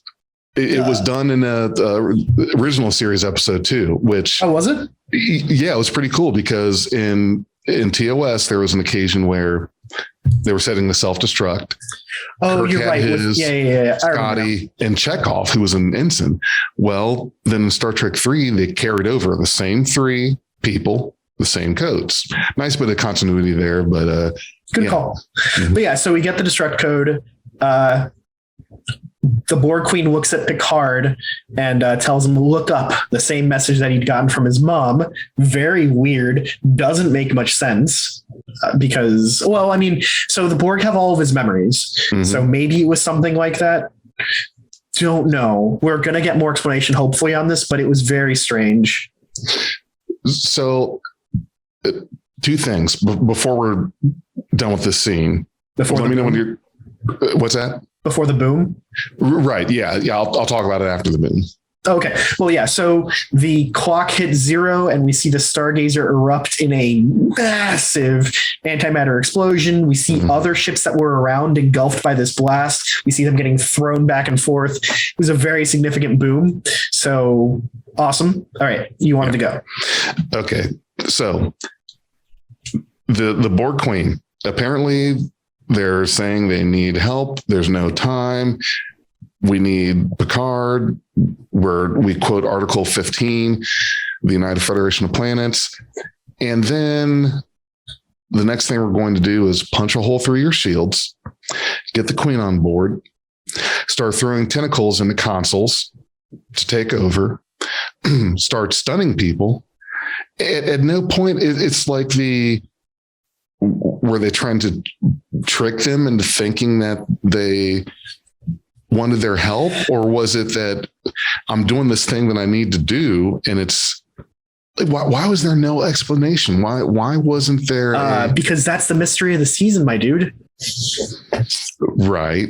Right. Okay. But I'm with you. I think that there's something more going on here than just the Borg being deceptive and trying to attack. I think there's a lot more going on here. I think that the thing that is most suspect for me is whenever we've seen Borg threatened, they fight to kill or to assimilate on the spot. They have, as far as I can remember, never tried stunning folks. The only exceptions I can think of are when they were trying to capture main characters of our shows, yep. Right? Like when they grabbed Picard and beamed off the ship, when they were dealing with Tuvok and B'Elanna on the Borg stuff, right? Mm-hmm. Like main characters, they're not gonna, they don't kill main characters, right? But mooks, random red shirts or yellow shirts, always dead. Why aren't they killing people now? Right? Like the big ass Borg singularity ship isn't firing a single shot. If anything, they are approaching this in an angle that has never been seen before by the Borg. It's very strange, and I'm willing to give them the benefit of the doubt for the most part. I don't think that they're actually doing something evil or malicious here. I think this is actually something like a possible opportunity here. Yeah. And I think that's kind of the lesson that might come out of this season. Okay. All right. So yeah, I'll put a pin in that one. Then here's the next one. How was one person, even if it was admiral or, commandant of the academy, one person should not be able to activate the self-destruct sequence. Every other time that any ship has had self-destruct initiated, it was always at least two people. I don't think that's true. Have there ever been any occasion where one person, the commanding officer, was able to do that, or the ranking officer was able to do that? I think that would be a breach of security if only one person could initiate a self-destruct. I'm trying to remember, but I want to say that in Nemesis, Picard initiates the self-destruct solo. No one else confirms it. But it doesn't work because the ship is so damaged. But Picard tried it solo. Yeah. Well, okay. You may be right. I thought that was more of a computer activate destruct sequence, which would then be, okay, sequence started, enter command codes, but the sequence couldn't even start because of, conveniently, it was too damaged to be able to do. That was kind of how I took that. So I pulled it up, right? It's computer, standby auto destruct sequence Omega, recognize voice pattern Jean-Luc Picard, authorization Alpha 305, right? That's the whole thing. So maybe this auto destruct sequence Omega is a big enough deal that it doesn't even bother asking for a second person, and it doesn't give you a timer. It just fucking blows, right? Something similar might be in place here. I would have thought they would not. There's at least twice in Voyager where Janeway alone manages to trigger the self-destruct. See, I think that's bad security practice, especially after the time Data took over the ship, and he can talk in Picard's voice, and he knew this code that Picard didn't even know about. It was that ridiculous one, the real long one. I'm with you. Yeah, I don't know. That just big security loophole. But anyway. No, I don't disagree. It is very strange, but he's also an admiral, right? So it makes sense that he can override the basic security precautions that would be there for the crew. Right. You don't get to be an admiral unless you are deeply trusted or you're Commodore O. Right. So yeah. So I am generally of the opinion that this is going to be an interesting setup for the show, but Stargazer explodes and Picard is now suddenly back on Earth. And he's walking through his house. However, the decorations are different. Instead of having a shelf full of books and like a ship in a bottle, there's a katana there. And above it, there's like a different painting, and things are just slightly different. And he's walking around and starts shouting for Laris. Laris, where are you? And that's when Harvey shows up. Who is a synth android who like just wants to talk and be like, how can I help you? Right? Like, it's really cool. Yeah. Now, I have a fun story. Okay. So Harvey the android is the synth in this scene is played by Alex Deal, right? Whom I have met in person and know, and we've talked a few times, right? So here's how I personally feel like I have had a small little impact on Star Trek as a franchise. Okay. Oh, okay. Small.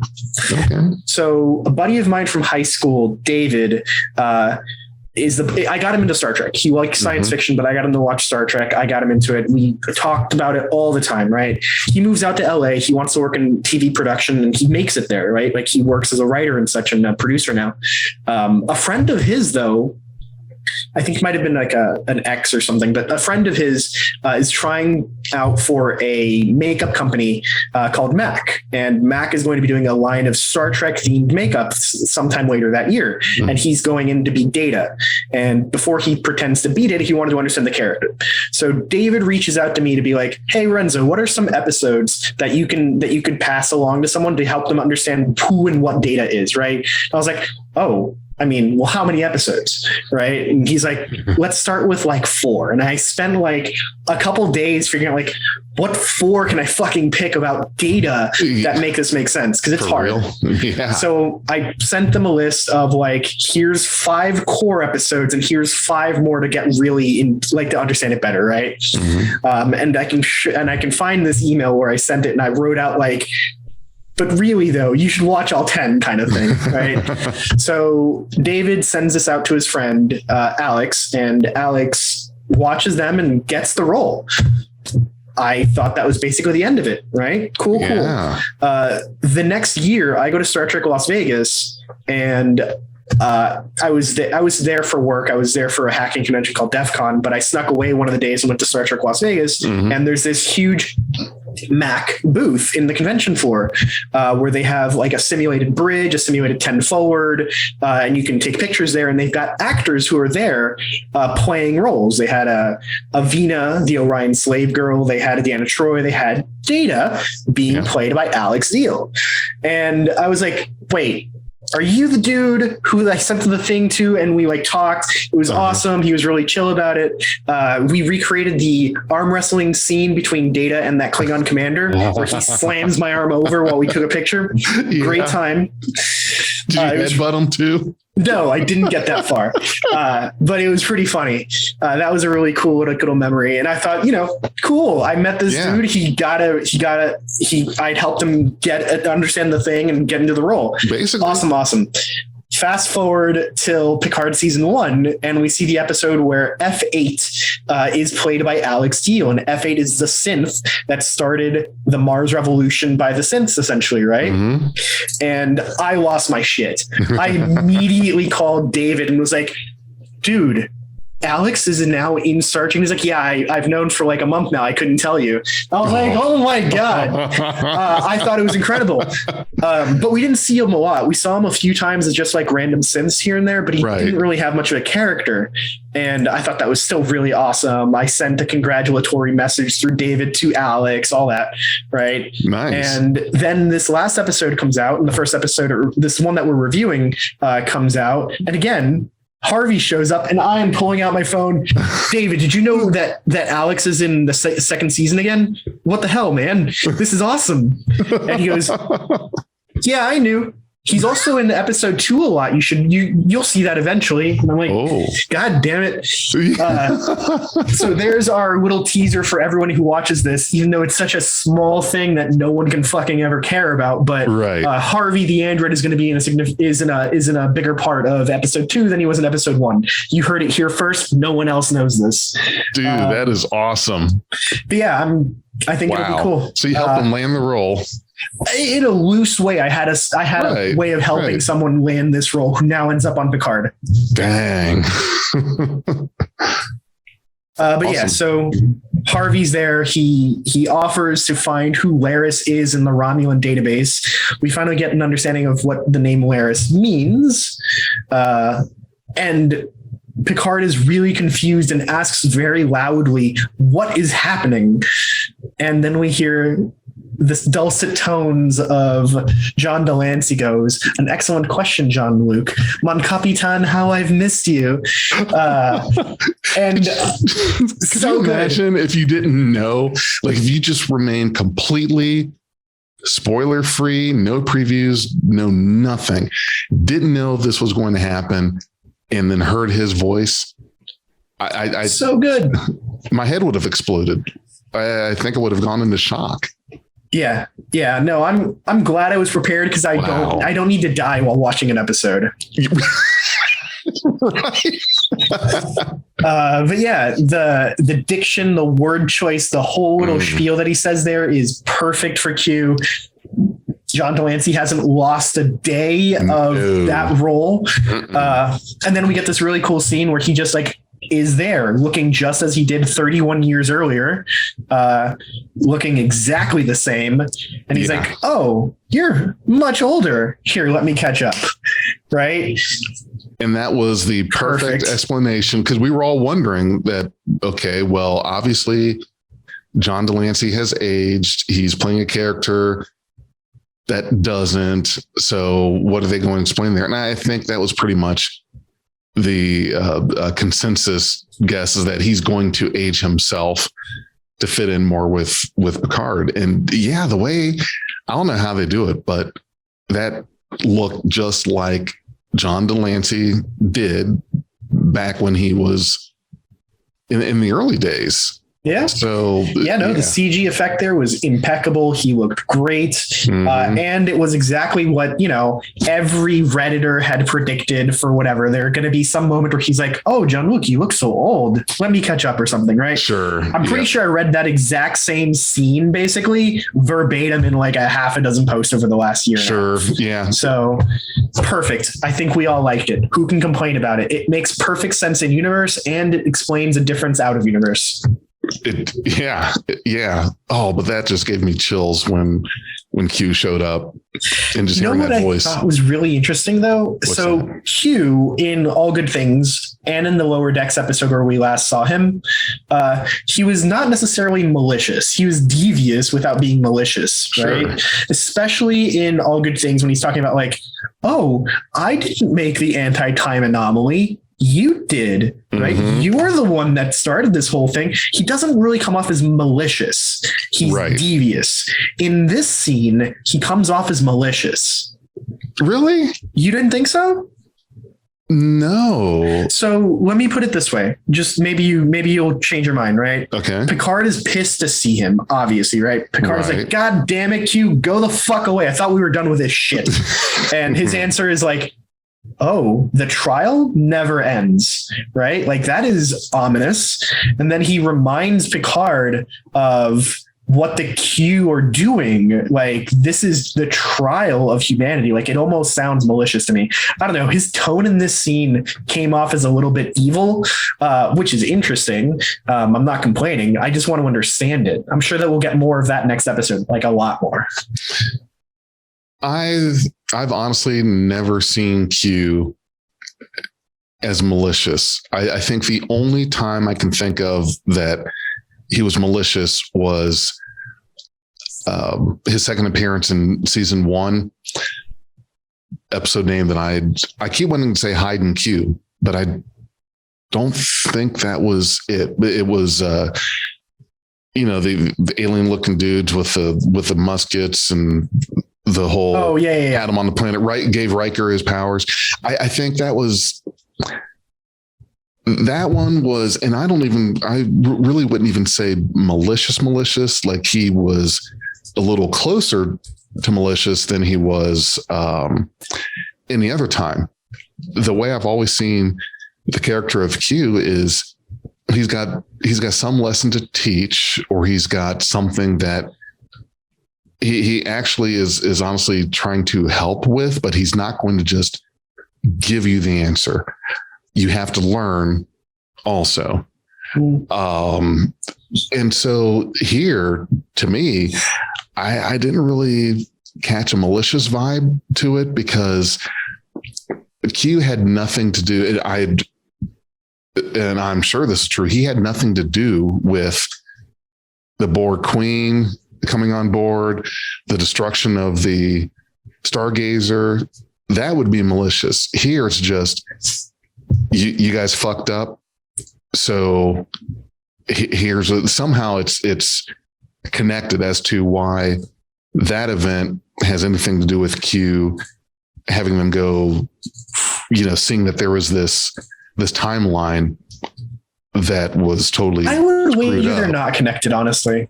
You don't think they are connected? Well, but no. I mean, that would be two completely different stories happening in the. So here's what I think is going on, and put on your tinfoil hat here, right? Okay. I think that this was an opportunity where the Federation should have allowed their better angels to dictate their course of action with the Borg, right? Mm-hmm. We don't know what they're doing. Why start shooting? It's a threat. We know the Borg, but something's different here. Don't start shooting. Let it go on, right? Maybe we need power was literally just how they would close the tear behind her, right? So that it didn't cause some other problem, right? Mm-hmm. She's hacking the Stargazer and the rest of the fleet just to take their energy in a non-destructive way to seal this spatial tear or something like that, or just to finish bringing their ship through, something like that, something harmless. But the Borg are bad at communicating, the Borg are bad at explaining, and so instead this Borg queen that was trying to make peace is killed, and so are all these other Starfleet ships, right? True. Q sees this happen and is like, Jean-Luc, you fucking idiots. Let's see what would happen if humans behaved the way you just did here, right? You blew up your ship. So let's see what it looks like in the future, in Starfleet's future, if humans were afraid of first contact the way you are now, right? Yeah. And so alternate reality, alternate decisions, all that, right? Mm-hmm. In the end, what I think he wants Picard to realize is that you fucked up by doing this thing with the Borg. Let's put you back, maybe, and see how you handle it the second time. I don't know. That's like my guess. It is real tinfoil hat, right? But that's my guess. I like it. Yeah, that's not bad. So close out on a great start to the second season of Picard. I am really, really, really excited to see where all this goes, how it all ties together, and just Q at the end of it, that gave me the chills right there. So for all of our listeners and viewers, we're in for some good stuff for this season of Star Trek Picard. We've only got a couple more episodes of Discovery for season 4, and that's going to be ending. So stay tuned with us. We're going to be here every week doing episode reviews for Star Trek Discovery and Picard. We've got some overlap, so we're going to be doing some double duty for 3 weeks. And then some Picard and Strange New Worlds, which is also coming right around the corner, guys. Are those going to overlap too? Yep. Oh, for fuck's sake, man. Hey, at least it's only a few episode overlap and not two completely concurrent 12 episode series going at the same time. Yeah, Strange New Worlds and Picard overlap for one episode, so it's not that bad. Thank God. I think we'd have a stroke trying to do. But don't worry, we've got more Prodigy later this year, and there's another Lower Deck season this year. Oh, this is the golden age of Trek. We're back to the golden age. One more notable thing from this episode, I just want to point this out. This isn't after the take that I just remembered I wanted to bring up. The painting that we see in the back of Picard's office is of a different Enterprise D firing and destroying Borg ships in the background. It's in the background of one of the shots, but I guess we're going to get a better look at it next episode. Yeah. But in it, we see a very modified Enterprise D with like bays filled with torpedoes shooting in every direction. It was really sweet. And I hope we get a good look at that next episode. Yeah. Can't wait to see that one. That's going to be big time awesome. All right. So join us for the next one. And as always, live long and prosper. Hey everybody, I just wanted to give a quick shout out to our Patreon and Anchor supporters. Big thanks to Stephanie Baker, S. Tam, Anne Marie, Jim Cook, and Nora Hickson.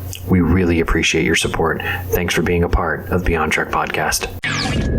We are Beyond Trek Podcast. Lower your inhibitions and surrender your years. We will add inspirational and hilarious Trek content to your day. Your attention will adapt to subscribe to us. Resistance is futile.